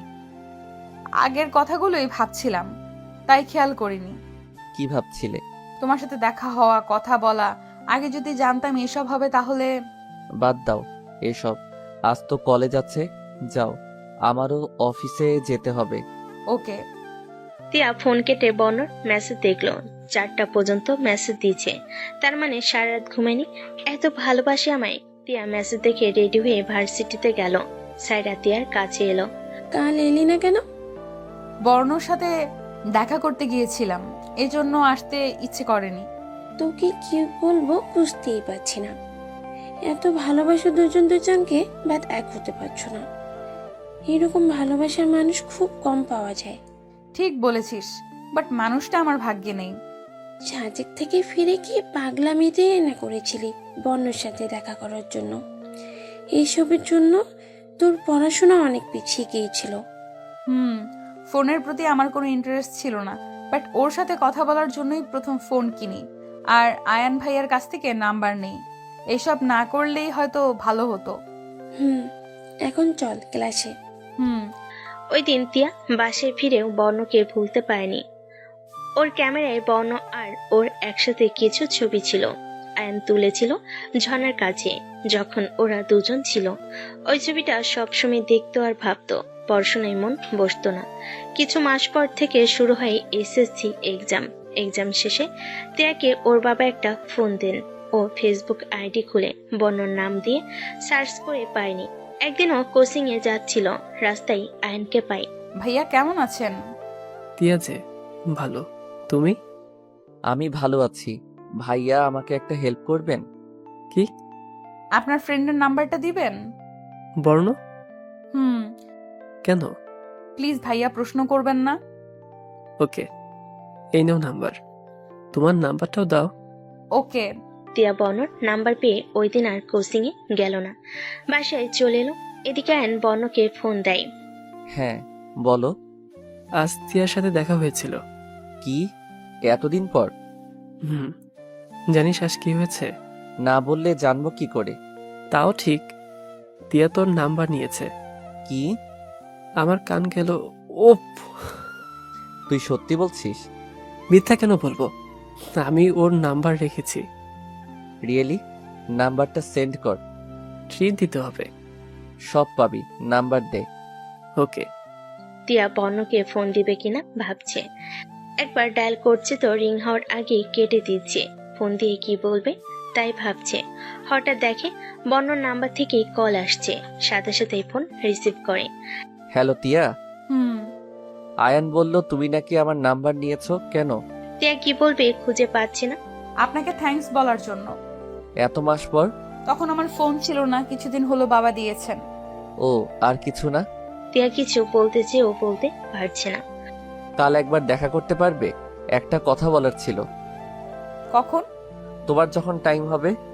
ওকে, তাহলে কাল বিকেল 3টে, তখন আমার কোচিং থাকে। কোচিং বাদ দিয়ে আসবে? হুম। এটা ঠিক না। একদিনে কিছু হবে না। ওকে, তো কাল আমি তোমার কোচিংয়ের সামনে আসব। ওকে। বাই। বন ফোন কেটে দেয় আর ভাবে কালই তিয়াকে প্রপোজ করবে। হ্যাঁ বললে বলবে, না হলে বাদ। স্যাসামে একদমই করবে না। বাসে এসে বনর মাথায় ও সবসময় তিয়ার কথা ঘুরতো। ঘুমিয়ে গেল ও স্বপ্নে তিয়াকে দেখতো। কখনো এমন হয়নি, বাট নিজেকে কন্ট্রোলে রেখেছি। ভালোবাসলেও ও গিয়ে কখনো ডিস্টার্ব করেনি। আজ তিয়া নিজ থেকে নাম্বার না নিলে ও কখনো ফোনও দিত না। তিয়ার কথাই বোঝা গেছে তিয়ার মনে ও বর্ণর জন্য কিছু আছে। পরদিন বর্ণ গিয়ে দেখে তিয়া ওর জন্য দাঁড়িয়ে আছে, সাথে সাইরাও আছে। হাই ভাইয়া, ও একা থাকতে ভয় পাচ্ছিল, তাই আমাকেও সাথে রাখছে। এখন তো ভাই এসেছেন, আমি যাই। ওকে। চলো, কোথায় যাবে? আপনি জানেন? আসো। বন পাশের একটা পুকুরে নিয়ে যায়। আশেপাশে কোনো মানুষ নেই। তোমাকে কিছু বলার আছে। বলেন। আমি সোজা কথা সোজাভাবে বলতে পছন্দ করি। আমি আশা করছি তুমিও উত্তরটা সোজাভাবেই দেবে। কিসের? I love you. তিয়া কি বলবে বুঝতে পারছে না। মনে মনে অনেক খুশি হয়েছে। এতক্ষণ মনে হচ্ছে এই কথাটা শোনার অপেক্ষাই ছিল। লজ্জা পেয়ে মাথা নিচু করে রাখছে। তিয়া লজ্জা মাখা হাসি দেখে বর্ণর উত্তর পেয়ে যায়। সাথে সাথে গিয়ে তিয়াকে জড়িত হলো। তিয়া পুরো বরফ হয়ে গেছে। আমি আমার উত্তর পেয়ে গেছি। হাত পা কাঁপছে। এই প্রথম কোনো ছেলে ছোঁয়া পেল। বর্ণ ব্যাপারটা বুঝতে পেরে তিয়াকে ছেড়ে দেয়। কুল, এত ভয় পেলে চলবে? আমি তোমার মুখ থেকে উত্তরটা শুনতে চাই। সবকিছু মুখ দিয়ে বলতে হয় না, তাই? তাহলে কি দিয়ে বলতে হয়? বুঝে নিতে হয়। আমি তো বুঝে নিয়েছি। তাহলে আর জিজ্ঞেস করছেন কেন? ওকে, নো প্রবলেম। এখন বাসায় যাও, বাসায় গিয়ে ফোন দেবো আমি। আচ্ছা। তিয়া চুপচাপ চলে আসে। বনরাজ নিজেকে অনেক হালকা লাগছে। মনে কথা বলতে পেরেছে। আর ওর মতো তিয়া ওকে ভালোবাসে। বন চলে যায় আয়নের বাসায়। আয়ন বনকে খুশি দেখে বলল, কি ব্যাপার, এত খুশি কেন? জানিস তিয়া, ও আমায় ভালোবাসে। কি, রিয়েলি? এটা তো গুড নিউজ। এবার ট্রিট দে। তুই এটা ছাড়া আর কিছু বুঝিস না? না। ওকে, দেব। এখন আমি যাই। সন্ধ্যায় দেখা করিস। হুম। বন বাসায় ফিরে যায়। নিজের রুমে গিয়ে তিয়াকে ফোন করলো। তিয়া ফোন ধরার পর, কি করছো? এই তো বাসায় আসলাম। আপনি? আপনি করে বলছো কেন? তুমি করে বলো। হঠাৎ তুমি করে বলবো কি করে? আস্তে আস্তে। ওকে, তা এত লেট হলো কেন আসতে? বাকি ক্লাস করে এসেছি, একটুই লেট হয়েছিল। ও ওকে, তো ফ্রেশ হয়ে খাও। ওকে, একটু পর ফোন দিচ্ছি। ওকে। এভাবেই চলতো তাদের কথা। মাঝে মাঝে তিয়া কোচিং ফাঁকি দিয়ে বনের সাথে দেখা করত। তারপর তিয়া পাবলিক ভার্সিটিতে পরীক্ষা দেয়, চান্স পায়নি। তিয়ার বাবার ইচ্ছে ছিল সিলেট সাস্টে পরীক্ষা দেওয়ার, সেখানে পড়ানোর। তিয়া পরীক্ষা দেয়নি, কারণ যদি চান্স পায় তাহলে ওকে বনর থেকে দূরে যেতে হবে। চাইলে আর আগের মতো দেখা করতে পারবে না। তারপর তিয়ার বাবা বাধ্য হয়ে ন্যাশনাল ভার্সিটিতেই ভর্তি করেন। বন্য আর তিয়ার কলেজ পাশাপাশি থাকায় ওদের অনেক সুবিধা হয়। যে কোনো টাইমে ওরা দেখা করতে পারত। প্রায় 3 বছর ওরা প্রেম করে। দুজন দুজনকে পাগলের মতো ভালোবাসতো। কোনো ভুল বোঝাবুঝি তাদের মাঝে ছিল না। বন ওর মা বাবার একমাত্র ছেলে হওয়ার কারণে বন ওর মা বাবার সাথে অনেক ফ্রি ছিল। ওর মনের কথা ওর মা বাবাকে সবসময় বলতো, তাই তিয়ার কথা ওনাদের বলে। বন্নর বাবা জানতো না তিয়া কার মেয়ে, তাই তিনি তিয়াকে মেনে নেন বন্নর কথা ভেবে। তিনি ভেবেছিলেন তার ছেলে যখন পছন্দ করেছে তো ভুল কাউকে অবশ্যই পছন্দ করেনি। তিয়া বন্নর বাসায় অনেকবার গিয়েছে, বন্নই নিয়ে গিয়েছে। তিয়াকে বন্নর মা অনেক ভালোবাসেন। একদিন বন্ন আর তিয়ার বাসার পাশে একটা পুকুর পাড়ে বসেছিল। তিয়ার কোলে বন্নর মাথা। ওরা গল্প করছিল আর বন্ন দুষ্টামি করছিল। তিয়াকে সুড়সুড়ি দিচ্ছিল আর তিয়া শুধু হাসছিল। এদিক দিয়ে তুষার যাচ্ছিল। কারোর হাসির শব্দ শুনে ও দাঁড়িয়ে যায়। সামনে এগিয়ে গিয়ে দেখে তারই বোন একটা ছেলের সাথে। তখন ওর খুব রাগ হয়। বাট তখন কিছু বলে না, চুপচাপ বাসায় ফিরে যায় আর ওর বাবাকে সব বলে। তিয়া ঘন্টাখানেক পরে বাসায় ফিরে এসে দেখে ওর বাবা আর ভাই ড্রয়িং রুমে মুখ গম্ভীর করে বসে আছেন। তিয়াকে আসতে দেখে তুষার এগিয়ে যায় আর তিয়াকে বলে, ছেলেটা কে? তুষারের কথা শুনে তিয়া ভয় পেয়ে যায়, আমতা আমতা করে বলে। মানে? তুষার এবার চিৎকার করে বলল। আমি দেখেছি আজ তোকে পুকুর পাড়ে কোনো ছেলের সাথে। তুষারের চিৎকার শুনে তিয়া কেঁপে ওঠে। তিয়ার বাবা সোফা থেকে উঠে তিয়ার কাছে এগিয়ে যান আর তিয়ার মাথায় হাত রেখে বলেন, ছেলেটাকে আমাদের বাসায় আসতে বল। তিয়া খুশি হয়ে বলল, সত্যি বাবা তুমি রাজি? হ্যাঁ রে মা, আমার মেয়ের খুশি আমার খুশি। তুষার অবাক হয়ে বলল, এটা কি বলছো তুমি? ঠিকই বলছি, তুমিও কিন্তু প্রেম করে বিয়ে করেছো, এটা ভুলে যেও না। তুষার চুপ হয়ে যায়। তিয়া গিয়ে ওর বাবাকে জড়িয়ে ধরে বলে, থ্যাংক ইউ বাবা। ওদের কালই আসতে বলো। ওকে। তিয়া খুশি হয়ে ওর রুমে যায় আর বর্ণকে ফোন দেয়। বর্ণ ফোন রিসিভ করে বলে, কি ব্যাপার, আমার পাখিটা কি আমার আদর মিস করছে? এখনই দেখা করলাম আর এখনই ফোন? তোমার বাজে কথা বন্ধ করো, একটা গুড নিউজ আছে। কি? বাবা আমাদের বিষয়ে জেনে গেছেন আর বাবা রাজি। বাবা বলেছে তোমাকে দেখা করতে, তোমার বাবা মাকে নিয়ে। সত্যি? হুম। কবে? তুমি যেদিন বলবে। ওকে, আমি বাসায় গিয়ে মা বাবার সাথে কথা বলে জানাচ্ছি। জলদি জানাবে কিন্তু। বাব্বা, তোমার তো দেখছি আমার বউ হওয়ার জন্য তর সইছে না। থুর, তুমিও না, যাও তো বাসায়, আমি ফোন রাখছি। তিয়া ফোন রেখে দেয়। বর্ণর কথায় তিয়া লজ্জা পেয়েছে দেখে মুচকি হাসে। বর্ণ ওর কাজ শেষ করে বাসায় ফিরে যায় আর তার বাবা মাকে সব বলে। ওনারাও দেখা করতে রাজি হন, কারণ ছেলে ভালো চাকরি করে আর বয়সও হয়েছে বিয়ের। পরশুদিন বর্ণর অফিস বন্ধ, তাই ওই দিনই দেখা করার ডেট ফিক্সড করা হয়। বর্ণ তিয়াকে সব জানিয়ে দেয়। তিয়া ওর মা বাবাকে সব জানায়। পরশুদিন দুপুরবেলা বর্ণ ওর মা বাবাকে নিয়ে দেখা করতে যায়। তিয়ার বাবা রুমে এখনো আসেনি। বর্ণ আর ওর মা বাবা ড্রয়িং রুমে বসে আছেন। তিয়াকে ওর ভাবি শাড়ি পরিয়ে দিচ্ছেন। আজ প্রথম তিয়া শাড়ি পরবে, তাও বর্ণ বলেছে তাই। তিয়ার বাবা আস্তে আস্তে বললেন, সরি লেট হয়ে। আর বলতে পারেনি বর্ণর বাবাকে দেখে ওনার মুখ লাল হয়ে গেল রাগে আর চিৎকার করে বলেন, তুই এখানে কি করছিস? বর্ণর বাবাও চিৎকার করে বলেন, তাহলে তুই তিয়ার বাবা? বর্ণ, আমি এই মেয়েকে মানি না। তিয়া ওর বাবার চিৎকার শুনে চলে এসেছিল। বর্ণর বাবার কথা শুনে ওর চোখ জলে ভরে যায়। বর্ণর নিচ থেকে মাটি সরে যায় ওনাদের কথা শুনে। বর্ণ শুধু মনে মনে এটাই বলছে, প্লিজ গড, তিয়াকে আমার থেকে দূরে সরিয়ে দিও না, যাই হয়ে যাক। তিয়ার বাবা আবার বলেন, তার মানে তুই বর্ণার বাবা? আমিও এই ছেলেকে মানবো না, বেরিয়ে যা আমার বাড়ি থেকে। তিয়ার মা তিয়ার চোখের জল দেখে তিয়ার বাবার কাছে এগিয়ে গেলেন আর বলেন, প্লিজ তুমি একটু শান্ত হও, এমনটা করো না। নিজের মেয়ের খুশিটা তো দেখো। বর্ণর মা বর্ণর বাবাকে বলেন, তুমি এভাবে কথা বলছো কেন? বর্ণের দিকে তাকিয়ে দেখো, ছেলেটার কথা ভেবে অন্তত পুরনো শত্রুতা ভুলে যাও। বর্ণর বাবা আবার চিৎকার করে বলেন, ভুলার প্রশ্নই ওঠে না। ও আমার বন্ধুত্বকে অপমান করেছে, ওকে আমি কখনোই মাফ করব না।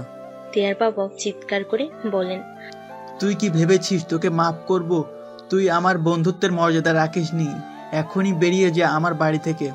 বর্ণর বাবা বর্ণ আর ওর মায়ের হাত ধরে টানতে টানতে বাড়ি থেকে বেরিয়ে আসেন। বর্ণ যাওয়ার আগে করুণভাবে তিয়ার দিকে তাকিয়েছিল। তিয়ার বুক ফেটে কান্না আসছিল। শুধু একটা কথাই ওর মাথায় আসছিল, বর্ণকে হারিয়ে ফেলেনি তো। এদিকে বর্ণর মাথায়ও এটাই চলছে। বর্ণ কি করবে বুঝতে পারছে না, তবে এটা খুব ভালো করে বুঝে নিয়েছে ওদের বাবা ওদেরকে আর একসাথে কখনোই মানবেন না। বর্ণকে ওর বাবা বাসায় নিয়ে আসার পর বলেন, তুই আর এই মেয়ের সাথে কথা বলবি না, আর দেখাও করবি না। ওই মেয়েকে আমি কখনোই মেনে নিব না। তবে যদি ও ওর ফ্যামিলি ছেড়ে, ওর বাবাকে ছেড়ে একবার এখানে চলে আসতে পারে, তাহলেই মেনে নিব। এটা কি বলছো তুমি? ও কিভাবে ওর ফ্যামিলি ছেড়ে আসবে? আর তুমি এরকম কথাই বা কেন বলছো? প্লিজ বাবা, বলো কেন তোমরা এমন বিহেভ করলে? তোমাদের কথাই মনে হলো তোমরা আগে থেকেই চিনো। হ্যাঁ চিনি, ছোটবেলা থেকেই চিনি। ও আমার বেস্ট ফ্রেন্ড ছিল, কিন্তু এখন নয়। আর কি হয়েছে না হয়েছে এসব আমি তোকে বলতে পারবো না। আশা করি আমার কথাটা বুঝতে পেরেছিস। আমি যা বললাম তাই করবি। আর তারপরও যদি তুই আমার কথার অমান্য করিস তাহলে মনে রাখিস তোর বাবা মরে গেছে। বাবা, এটা কি বলছো তুমি? বনর বাবা আর কিছু না বলে রুমে চলে যান। বনর মা বনর কাছে এগিয়ে এসে বললেন, কষ্ট পাস না, তোর বাবা তিয়াকে কখনো মানবেন না। আর আমি তিয়াকে যতটুকু চিনেছি, ও ওর মা বাবাকে কখনো ছাড়তে পারবে না। মনকে শক্ত কর, পারলে ভুলে যা। বনর মার কথা শুনে অবাক হয়ে যায়। ওর মার দিকে তাকালো আর বলল, এসব কি বলছো তুমি? তুমি জানো তিয়াকে আমি কতটা ভালোবাসি। কখনো কোনো মেয়ের দিকে চোখ তুলে তাকাইনি পর্যন্ত। তিয়াই ছিল আমার লাইফের ফার্স্ট মেয়ে। আর তুমি বলছো ওকে ভুলে যেতে? কিভাবে ভুলবে বলবে? বনর কথা শুনে বনর মার খুব কষ্ট হচ্ছে।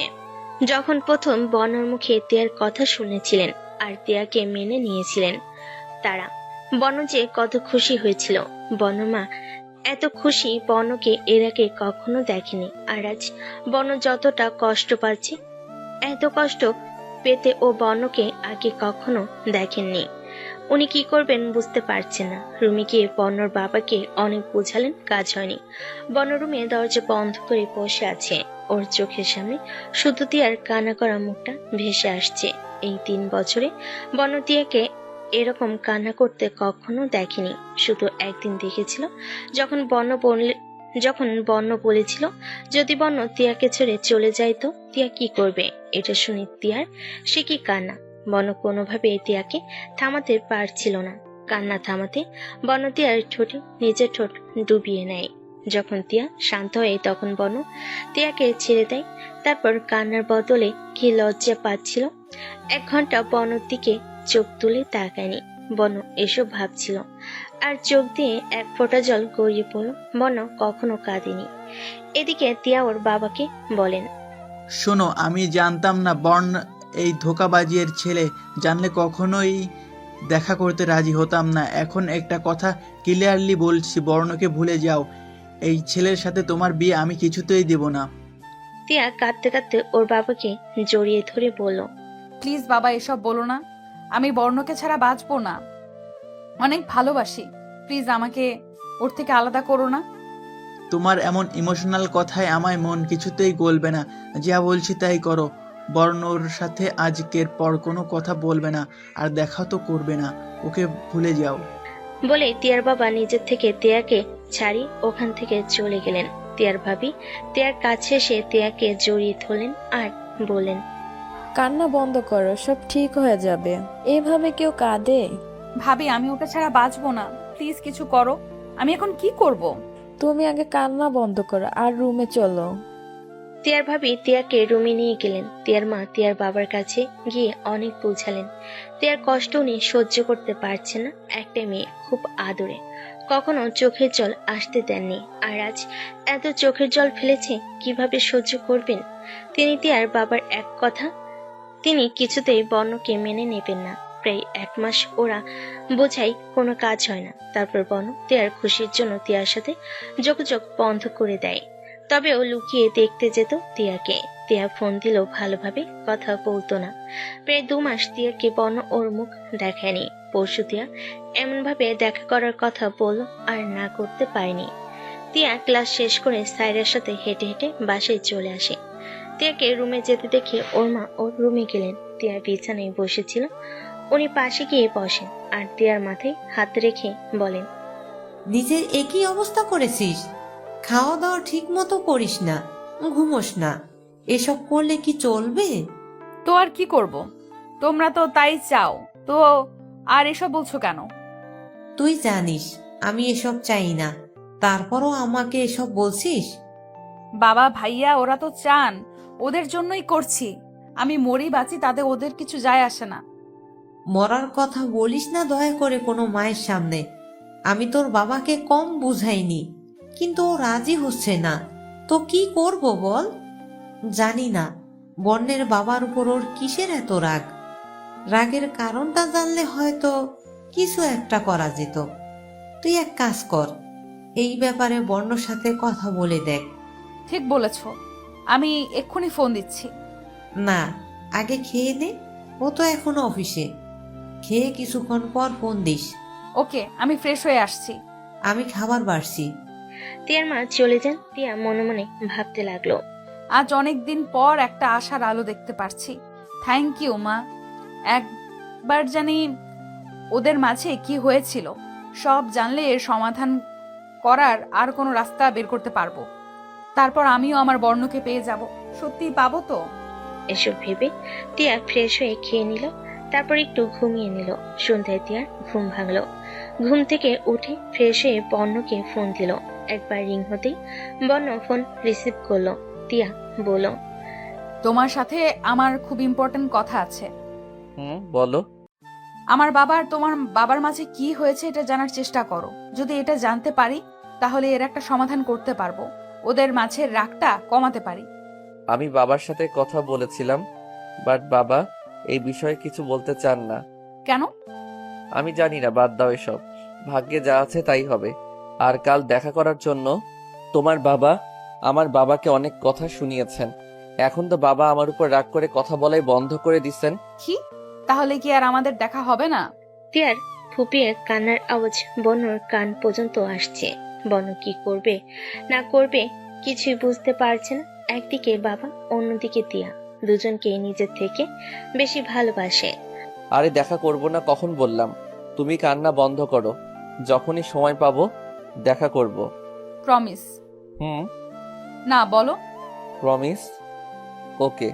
আর শোনো, আর একটু চেষ্টা করে দেখো জানতে পারো কিনা, আর নয়তো তাদের কমন কোনো ফ্রেন্ডকে খুঁজে বের করতে হবে। আমি চেষ্টা করে দেখব, তুমি চিন্তা করো না। আর এখন পড়তে বসো, সামনে final exam. Okay, bye. Bye. Barna phone কেটে মাথায় হাত দিয়ে বসে রইল। মাথায় অনেক ব্যথা, অফিসের টেনশন, বাসার টেনশন, সব মিলিয়ে বর্ণর অবস্থা খুব খারাপ। বর্ণ ফোন দিল আয়নকে। আয়ন সাথে সাথে ফোন রিসিভ করলো আর বলল, যাক, বলিসনি তাহলে আমাকে। তোকে কি ভুলতে পারি? তুই তো জানিস আমি কিসের মধ্যে দিয়ে যাচ্ছি। আজ একটু দেখা করতে পারবি? আমার অবস্থা খুব খারাপ। তুই ছাড়া আর কে আছে যার সাথে এসব শেয়ার করব? তুই এখনই চলে আয়। আমি গাড়ি নিয়ে তোর বাসার সামনে আসছি। ওকে। বর্ণ ফোন কেটে ফ্রেশ হয়ে নিল, রেডি হয়ে চলে গেল আয়নের বাসার সামনে। গিয়ে আয়নকে ফোন দিল। ফোন দেওয়ার পরপরই আয়ন বাইরে বের হলো, গাড়িতে উঠলো। বর্ণ গাড়িটা একটা নির্জন জায়গায় নিয়ে গেল, সামনে একটা পুকুর পাড়। দুজনেই নিচে বসলো। আয়ন বলল, এবার বল কি হয়েছে আবার? বর্ণ আজ তিয়ার সাথে যা যা কথা হয়েছে সব বলল। তা শুনে আয়ন আবার বলল, তুই একদম ঠিক বলেছে, এটাই লাস্ট চান্স, এটা কাজে লাগা। বাট বাবা তো কিছুই বলতে চান না। তোর বাবা আর তিয়ার বাবার কোনো কমন ফ্রেন্ডকেই খুঁজে বের কর। আচ্ছা, তোর বাবা এই বিষয়ে কি কিছু জানেন? ওনার বাবার সাথে খুব ভালো রিলেশন। তা তো জানি না। আজ একটু কথা বলে দেখবি? ওকে, আমি বাসায় গিয়ে বাবার সাথে কথা বলবো, কিছু জানতে পারলে তোকে বলবো। থ্যাঙ্কস। তুই আমাকে থ্যাঙ্কস বলছিস? বর্ণ উঠে আয়ানকে জড়িয়ে ধরল। তুই তো আমার ভাইয়ের থেকেও বড়।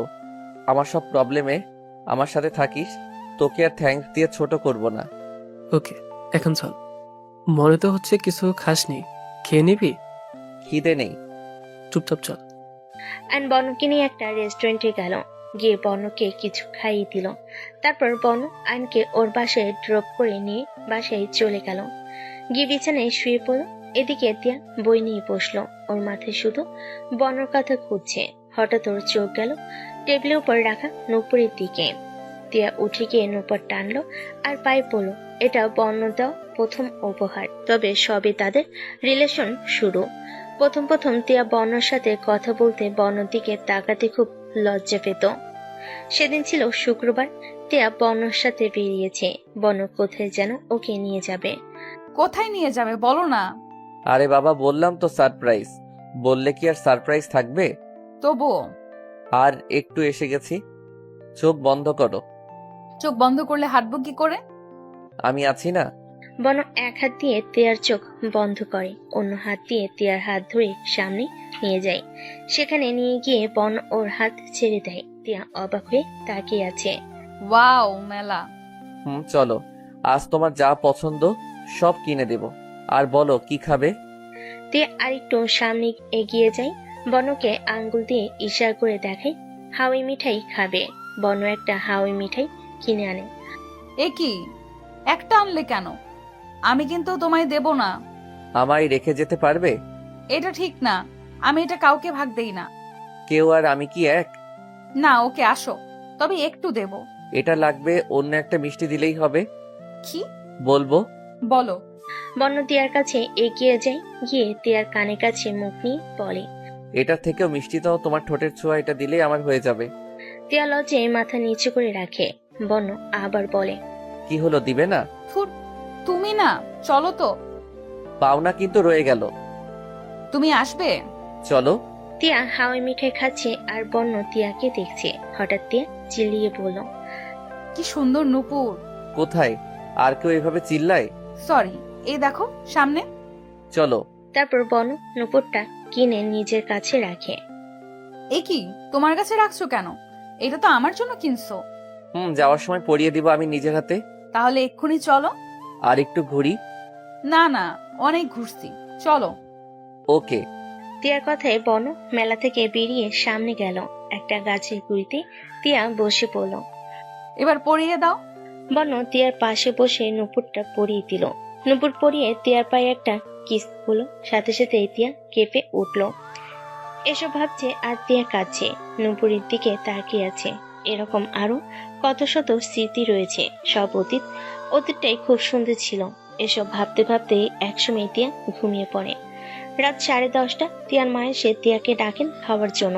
তিয়া উঠে ডাইনিং টেবিলে যায়। চেয়ারে বসতেই তুষার বলে, বাবা, আমার দেখা খুব ভালো একটা ছেলে আছে। তিয়ার ওর খুব পছন্দ। ছেলে মাল্টিন্যাশনাল কোম্পানিতে জব করে, খুব ভালো বেতন পায়। তিয়ার বাবা একবার তিয়ার দিকে তাকালেন। তিয়া তুষারের কথা শুনে মাথা নিচু করে কাঁদছেন। তিনি বলেন, ছেলেটাকে আসতে বলো। তিয়ার এখানে থাকলো না, দৌড়ে চলে গেল রুমে। তিয়ার রুমে গিয়ে কাঁদছে। তিয়ার মা তুষার আর তিয়ার বাবাকে উদ্দেশ্য করে বললেন, এটা কি করলে? খেতে বসতে না বসতেই এসব বলতে হলো তোমাদের? মেয়েটাকে একেবারে মেরে ফেলতে চাইছো না খাইয়ে? তিলে তিলে না মেরে বিষ এনে দাও, খেয়ে একেবারে মরে যাক। তিয়ার বাবা রেগে বললেন, এসব কি বলছো তুমি? ঠিকই বলেছি। মেয়েটা এমনিতেই ঠিক মতো খায় না, ঘুমোয় না, এখন খেতে বসেছে, তাও তোমাদের সহ্য হলো না। এসব কথা এখন না বললে কি হতো? তিয়ার ভাবি এগিয়ে এসে বলল, বাবা, ছোট্ট মুখে বড় কথা বলছি, মাফ করে দিবেন, কিন্তু এটা না বলে পারছি না। আমি জানি না আপনারা বোন ভাইয়ারে বাবার মাঝে কি হয়েছিল, কিন্তু আপনারা এখন যা করছেন এটা ঠিক করছেন না। আপনার সব তার জন্য। আপনাদের ছেলে মেয়ে যে কত কষ্ট পাচ্ছে তা আপনারা দেখতে পারছেন না। তুষার রেগে বলল, তোমাকে সব দেখতে কে বলেছে? তুমি চুপ থাকবে। আমার বোনের বিষয়ে একদম কথা বলতে আসবে না। আমরা ওর ভালোটাই দেখব। ওই ছেলেটা ভালো না। তিয়ার মা তুষারকে একটা চট দিয়ে বললেন, তুই কত ভালো এটা দেখ। অন্যদের উপর আঙ্গুল তোলা তো তোর স্বভাব হয়ে গেছে। মা, তুমি আমায় মারলে ওই 2 টাকার ছেলের জন্য? হ্যাঁ, মেরেছি। দরকার হলে আরো মারবো। মেয়েটার কষ্ট তো তোমাদের চোখে পড়ে না, বরং আরো কষ্ট কিভাবে দেওয়া যায় তা দেখো। তিয়ার বাবা শান্ত হয়ে ওদের কথা শুনছেন। এবার রেগে বলেন, আমি আর যেন এসব কথা এই বাড়িতে না শুনি। যদি কেউ বলে তাকে এই বাড়ি থেকে বের করে দেওয়া হবে। এটা বলেই উনি রুমে চলে যান। তুষারও চলে যায় রুমে। তিয়ার মা আর ভাবি ঠাস করে চেয়ারে বসে পড়েন। সব আশা শেষ হয়ে গেল। তিয়া রুমে গিয়ে বালিশে মুখ গুজে শুধু কাঁদছে। ফোন বের করে বর্ণকে ফোন দিল। বর্ণ ফোন রিসিভ করছে না। 3 বার দিল, 4 বারের সময় রিসিভ করলো। তিয়া বলল, এত সময় কোথায় ছিলে? ফোন রুমে ছিল, আমি খেতে গেছিলাম। তোমার কণ্ঠ এমন শোনাচ্ছে কেন? তুমি কি কাঁদছিলে? ভাইয়া আমার জন্য ছেলে দেখেছে। এই কথাটা শুনে বর্ণর বুকে চিনচিনে ব্যথা অনুভব করে। যদি সত্যি ওরা তিয়ার বিয়ে দিয়ে দেয় তাহলে ওর কি হবে? এতদিন মনকে অনেকভাবে মানালেও ও এখন আর মানতে পারছে না। এখন শুধু তিয়াকেই চাই মন। বনকে চুপ থাকতে দেখে তিয়া জোরে কেঁদে দিল আর কেঁদে কেঁদে বলল, তুমি ছাড়া অন্য কারোর সাথে আমার বিয়ে হলে আমি মরে যাব। বন শান্ত গলায় বলল, ছেলে দেখছে মানে এই না তোমার বিয়ে হয়ে গেছে। চিন্তা করো না, বিয়ে তোমার আমার সাথেই হবে। কিভাবে? প্লিজ যা করার তাড়াতাড়ি করো, আমি আর পারছি না, খুব কষ্ট হয়। তার আগে কান্না বন্ধ করো, আমি দেখছি কি করা যায়। তোমার সাথে পরে কথা বলছি। আয়ন ওর মা বাবা আর ছোট ভাই আবি ডাইনিং টেবিলে বসে আছে। আয়ন কি বলে শুরু করবে বুঝতে পারছে না। যদি ওর বাবা কারণ জিজ্ঞেস করে তাহলে এসব কিভাবে বলবে। শেষে বলে ফেল, বাবা, তুমি বর্ণর বাবাকে ছোটবেলা থেকে চিনো তাই না? কেন? মিস্টার তিয়াস আহমেদকে চিনো? নামটা চিনা চিনা লাগের। ওনার বাসা কোথায়? এখানেই থাকে না, গুলশান? আয়নের বাবা অনেকক্ষণ ভাবলেন, তারপর বলেন, মনে পড়েছে। বর্ণর বাবা আর তিয়াস তো একসাথেই পড়তো। শুনেছি ওনারা নাকি বেস্ট ফ্রেন্ড ছিলেন। ছিলেন তো। আমি ওদের 1 বছর সিনিয়র ছিলাম। তারপরে ওদের সাথে আমার খুব ভালো রিলেশন ছিল। এখন তো ওরা একজন আরেকজনকে সহ্য করতে পারে না। তুমি কি জানো ওদের মাঝে কি হয়েছিল? এসব আমি কিভাবে জানবো? তবে শুনেছি খুব বড় একটা ঝামেলা হয়েছিল। শুনেছি ওরা মারামারি পর্যন্ত করেছিল কলেজে, কিন্তু কেন এটা শুনিনি। কি এসব জানবে? তুমি বলতে পারো। তোদের মাহিম চাচা আছে না, ও বলতে পারবে। ওরা একসাথেই এক বেঞ্চেই পড়তো। থ্যাংক ইউ বাবা। তুই এসব জেনে কি করবি? আমি না, বর্ণ জানতে বলেছে। কেন বলেছে এটা তোমায় পরে বলবো। আচ্ছা। আয়ন খাওয়া দাওয়া শেষ করে রুমে গিয়ে বর্ণকে ফোন দিল। ফোন ওয়েটিং এ দেখাচ্ছে। আয়ন বুঝতে পারছে তিয়ার সাথে কথা বলছে। বর্ণ আয়নের কল দেখে তিয়াকে বলল, তোমার সাথে পরে কথা বলছি। আয়ান কল দিতেছে, হয়তো কোনো দরকার। তুমি শুয়ে পড়ো। ওকে, গুড নাইট। বর্ণ তিয়ার কল কেটে আয়নকে কল ব্যাক করলো। আয়ন ফোন রিসিভ করেই বলল, একটা গুড নিউজ আছে। কি? বাবার কাছ থেকে অনেক কিছু জেনেছি, বাকিটা মাহিম আঙ্কেলের কাছ থেকে জানবো। কি কি জেনেছিস? আয়ন ওর বাবার সাথে যা যা কথা বলেছে সব বলল। সব শুনে বর্ণ বলল, যাক, একটা আশার আলো পাওয়া গেছে। কাল তো আমার অফিস আছে, বিকেলে যাব আঙ্কেলের কাছে। ওকে, গুড নাইট। Good night. বর্ণ ফোন কেটে একটা শান্তি নিঃশ্বাস ফেল। এখন মনে হচ্ছে কিছু একটা করতে পারবে তিয়াকে পাওয়ার জন্য। আজ একটা শান্তি ঘুম হবে। বর্ণ আর কিছু না ভেবে ঘুমিয়ে পড়ল। কাল অফিস আছে, টাইম মতো যেতে হবে। পরের দিন যথারীতি ঘুম থেকে উঠে বর্ণ অফিস আর তিয়ার ভার্সিটিতে চলে গেল। বিকেলে বর্ণ অফিস শেষ করে আর বাসায় ফিরল না, আয়নের অফিসে চলে গেল। ওখান থেকে আয়নকে ড্রপ করে মাহিম আঙ্কেলের কাছে চলে গেল দুজন। এখন ওরা বসে আছে মাহিম আঙ্কেলের ড্রয়িং রুমে। কিছুক্ষণ পর উনি আসলেন আর বললেন, তোমরা এখানে কেন? কোনো দরকার? খুব বেশি দরকার আঙ্কেল, প্লিজ আমাদের হেল্প করো। বল, কি হেল্প করবো তোদের? আমার বাবা আর মিস্টার তিয়াস আহমেদকে তো চিনো। চিনবো না কেন? ওরা তো আমার ফ্রেন্ডই ছিল। তাহলে এটা বলো, ওদের মধ্যে এমন কি হয়েছে যার জন্য এখন ওরা একজন অন্যজনকে সহ্যই করতে পারে না? এসব তোদের কিভাবে বলবো? আয়ন বলল, প্লিজ আঙ্কেল, বলে ফেলো, খুব দরকার। কি হয়েছে আমাকে বল। আয়ন বর্ণ আর তিয়ার পুরো ব্যাপারটা বলল। তা শুনে উনি বললেন, তাহলে তো তোদের বলতেই হয়, মনে হয় না কোনো কাজ হবে। বর্ণ বলল, প্লিজ বলো, কাজ হয় কিনা এটা পরে দেখবো। তিয়াস তোর ফুপি মেহেরিমাকে খুব ভালোবাসতো, কিন্তু মেহেরিমা ভালোবাসতো কিনা জানতাম না। সবসময় মেহেরিমার পিছনে পড়ে থাকতো তিয়াস। মেহেরিমা ও কিছু বলতো না, তাই তিয়াস ভেবেছিল মেহেরিমা ওকে ভালোবাসে।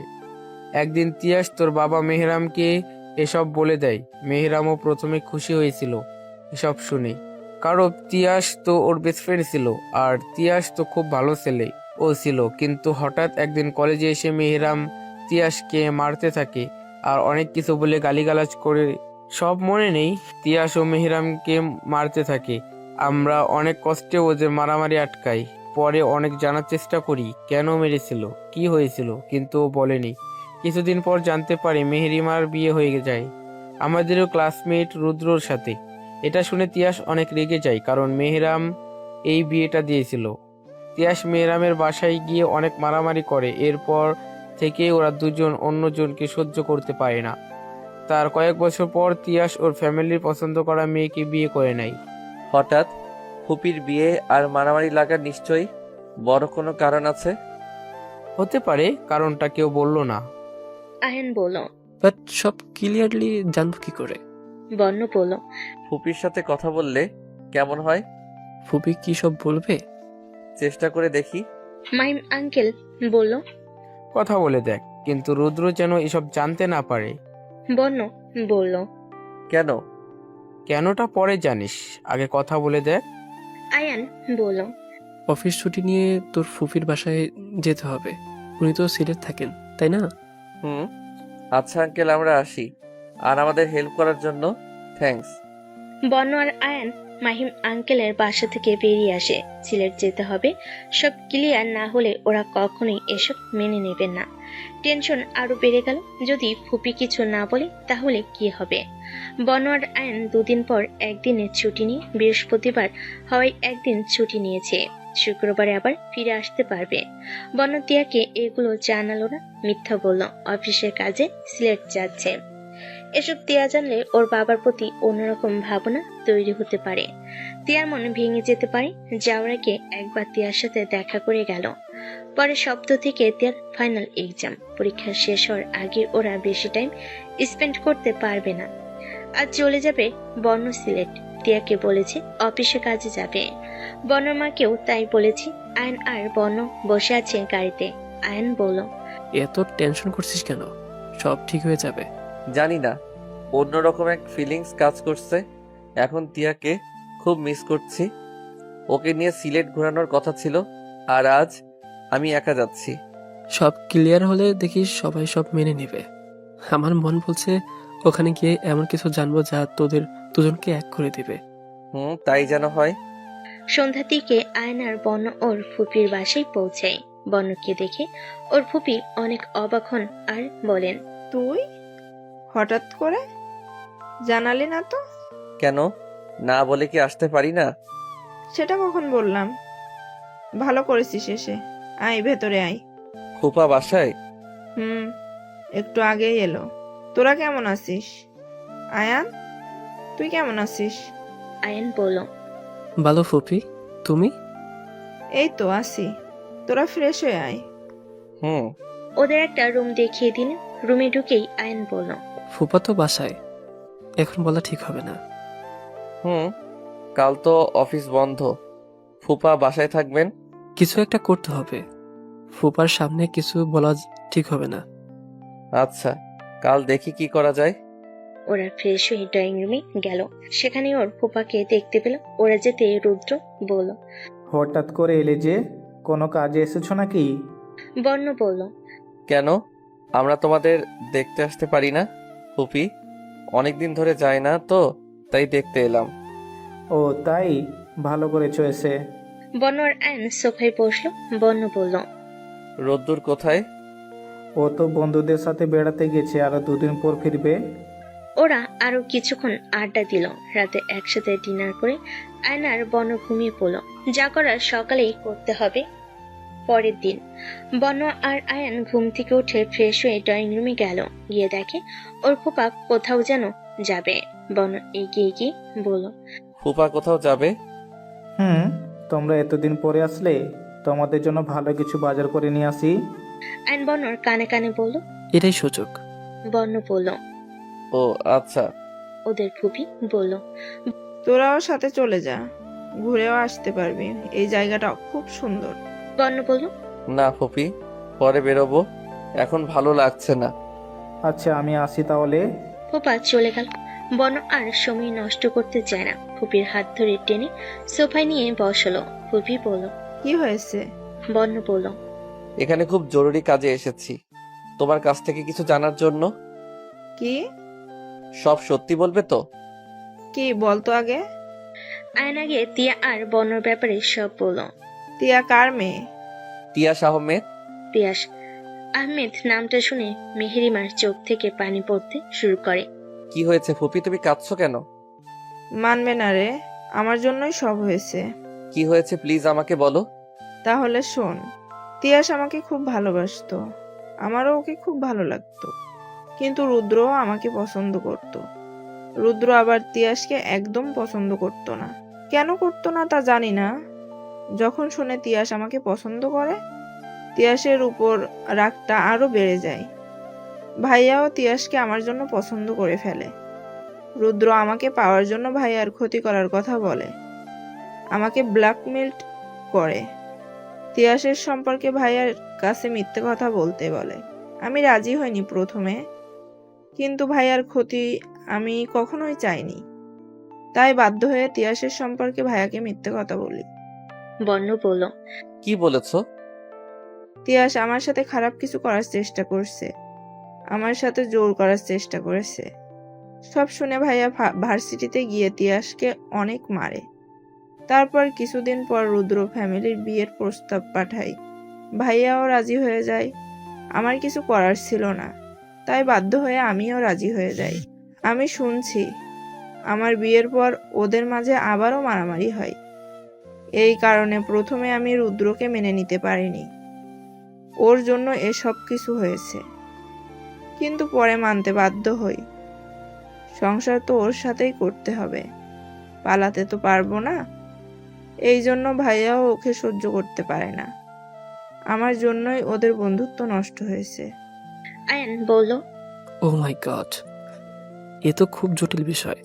সব জানাতে হবে আঙ্কেলকে। আমি সব রেকর্ড করে নিয়েছি। এটা বাবা শুনলে বাবার রাগ নিশ্চয়ই চলে যাবে। থ্যাংক ইউ ফুপি, আমরা এখনই চলে যাব। এটা কি বলছিস এত সকালে? আমি আর এখানে থাকতে পারবো না, সরি। চলো আয়ান। বর্ণ রুমে গিয়ে রেডি হয়ে নিল। ওর ফুপির আটকানোর অনেক চেষ্টা করেছে, পায়নি। ওর এখন বসে আছে বাসে। আয়ন বর্ণর দিকে তাকিয়ে বলল, এভাবে চলে এলে কেন? ওই লোকটাকে সেকেন্ড বার আর দেখতে চাই না। আমি তো ভাবতেই পারিনি এত জটিল প্রবলেম হবে। আমিও ভাবিনি। ফুপির কথা তিয়া বা ওর মাকে জানানো যাবে না। রাইট। সন্ধ্যার দিকে ওরা ঢাকা পৌঁছায়। রাত 8টায় বর্ণর বাসে যায়। বর্ণর সাথে আয়নও আসে। বর্ণর বাবা রেকর্ডিংটা শুনলেন, ওনার চোখ থেকে জল গড়িয়ে পড়ছে। বোনের ভালোবাসায় অন্ধ হয়ে বেস্ট ফ্রেন্ডকে ভুল বুঝলেন, এই মুখ দেখাবেন কি করে? বর্ণ ওর বাবার মনের অবস্থা বুঝতে পারছে। বর্ণ আর ওর বাবাকে কিছু বলল না। ওর রুমে চলে গেলেন। আয়ন চলে গেল ওর বাসায়। বর্ণ রুমে গিয়ে তিয়াকে ফোন দিল। সিলেট গিয়ে আর তিয়ার সাথে কথা হয়নি। তিয়া ফোন রিসিভ করতেই বর্ণ তিয়ার কান্নার শব্দ শুনতে পেল। তিয়া, কি হয়েছে? তুমি এভাবে কাঁদছো কেন? আজ আমায় ছেলে দেখতে এসেছিল, পছন্দ করে আংটি পরিয়ে গেছে, বিয়ের ডেটও ফিক্সড করে গেছে। বর্ণ এসব শোনার জন্য মোটেও প্রস্তুত ছিল না। সে তো অনেক খুশি ছিল। তিয়ার কথা শুনে ওর হাসি মুখটা কালো হয়ে গেল। বিয়ে ঠিক হয়েছে? বিয়ে তো আর হয়ে যায়নি, আর হবেও না। কিন্তু কিভাবে? আমার ভয় করছে। আমার উপর বিশ্বাস নেই? নিজের থেকেও বেশি আছে। তাহলে কালই সব ঠিক হয়ে যাবে, আই প্রমিস। সত্যি? এবার পড়তে বসো। ওকে। মাইম আঙ্কেল তিয়ার বাবাকে ডেকে পাঠিয়েছেন। বর্ণর বাবা ডাকে কখনোই আসতেন না তিনি। মিস্টার তিয়াস মাহিমের বাসে আসতেই অবাক হয়ে তাকিয়ে থাকেন মেহেরোমাকে দেখে। বর্ণর বাবা তিয়ার বাবাকে দেখে বসা থেকে উঠে গিয়ে জড়িয়ে ধরে কেঁদে দেন। তিয়ার বাবা তো আরো বেশি অবাক হয়ে যান, কিন্তু আগের কথা মনে পড়তে আবার মাথা গরম হয়ে যায়। বর্ণর বাবাকে তিনি ধাক্কা দিয়ে সরিয়ে দেন। কি করছিস এসব? দোস্ত, আমার মাফ করে দে, তোকে ভুল বুঝেছিলাম সেদিন। মানে? মাহিম এগিয়ে এসে বলেন। আমি বলছি। মাহিম মেহেরিমার ভয়েস রেকর্ডটা শোনান। সব শুনে তিয়াস ঠাস করে সোফায় বসে পড়ে। বর্ণর বাবা বলেন, বোনের ভালোবাসায় অন্ধ হয়ে গেছিলাম, তাই তাকে ভুল বুঝেছি। প্লিজ মাফ করে দে। আমি সত্যি ভাবতে পারিনি রুদ্র এমনটা করবে। তিয়ার বাবা কিছু বলছেন না, চুপচাপ বসে আছেন। বর্ণ বলল, আঙ্কেল প্লিজ বাবাকে মাফ করে দিন। তিয়ার বাবা গম্ভীর গলায় বলেন, তখন আমি বারবার বলেছিলাম আমি এসব করিনি। তুই আমার কথা বিশ্বাস করিসনি। এতদিনের বন্ধুত্ব শেষ করে দিলি। তুই আমাকে চিনতি, আমি এমন কাজ করতে পারি না জানতি। তারপরেও যাই হোক, এসব আমি সব ভুলে গেছি। মেহেরকেও ভুলে গেছি। এখন আমি আমার বর্তমান নিয়ে খুব ভালো আছি। মাহিম বলেন, তিয়া আর বর্ণকে আলাদা করিস না। বর্ণর বাবা বলেন, তুই আমাকে যা শাস্তি দিবি দে, প্লিজ আমার ছেলেকে এত বড় শাস্তি দিস না। তোর মেয়েকে ও খুব ভালোবাসে। আমি জানি তিয়াও খুব ভালোবাসে, কিন্তু অনেক দেরি হয়ে গেছে। তিয়ার এঙ্গেজমেন্ট হয়ে গেছে, বিয়ে ও ফাইনাল হয়ে গেছে। বিয়ে তো আর হয়ে যায়নি। প্লিজ আমাকে মার কাট যা ইচ্ছা কর, ছেলে মেয়ে দুটোকে আলাদা করিস না। বন্যর বাবা গিয়ে তিয়ার বাবার পায়ে পড়ে যান। এসব কি করছিস তুই? রাজি হয়ে যা প্লিজ, আমি ভুল করেছি, তোকে ভুল বুঝেছি। তোর পায়ে পড়তে আমার কোনো লজ্জা নেই। তোর মেয়েকে আমার ছেলের জন্য দিয়ে দে প্লিজ। আচ্ছা আচ্ছা, আগে পা ছাড়। আর এতে তোর কোনো দোষও নেই। তোর জায়গায় আমি থাকলেও হয়তো করতাম। বোনের জন্য সব ভাইয়ের অন্ধ ভালোবাসা থাকে। সত্যি তুই আমায় মাফ করেছিস? হুম। বন্যর বাবা উঠে তিয়ার বাবাকে জড়িয়ে ধরেন। বন্য এখন নিশ্চিন্ত হলো, আর তিয়াকে ওর থেকে কেউ আলাদা করতে পারবে না। তিয়ার বাবা বাসায় গিয়ে ওই ছেলেটার সাথে তিয়ার বিয়ে ক্যান্সেল করে দেন। তিয়ার এক্সামের পরে তিয়া আর বন্যর বিয়ে ঠিক করেন। সবাই এখন অনেক খুশি। 20 দিন পর ধুমধাম করে তিয়া আর বন্যর বিয়ে হয়ে যায়। এখন তিয়া বসে আছে বন্যর বিছানায় এক হাত ঘুমটা দিয়ে। কিছুক্ষণ পর বন্য রুমে আসে। তিয়া বিছানা থেকে নেমে বন্যকে সালাম করে। বন্য তিয়াকে জড়িয়ে ধরে। তারপর তিয়া বন্যকে জিজ্ঞেস করে, বাবা হঠাৎ কি করে রাজি হলো বলবে না? আজ তো আমাদের বাসরাত, আজ অন্য কোনো কথা না। ওকে, আমরা এক হয়েছি, এটাই তো অনেক। এসব কিছু তোমার জানতে হবে না। বন্য তিয়াকে কোলে তুলে নেয় আর বিছানায় নিয়ে শুয়ে দেয়। তারপর আর জানি না।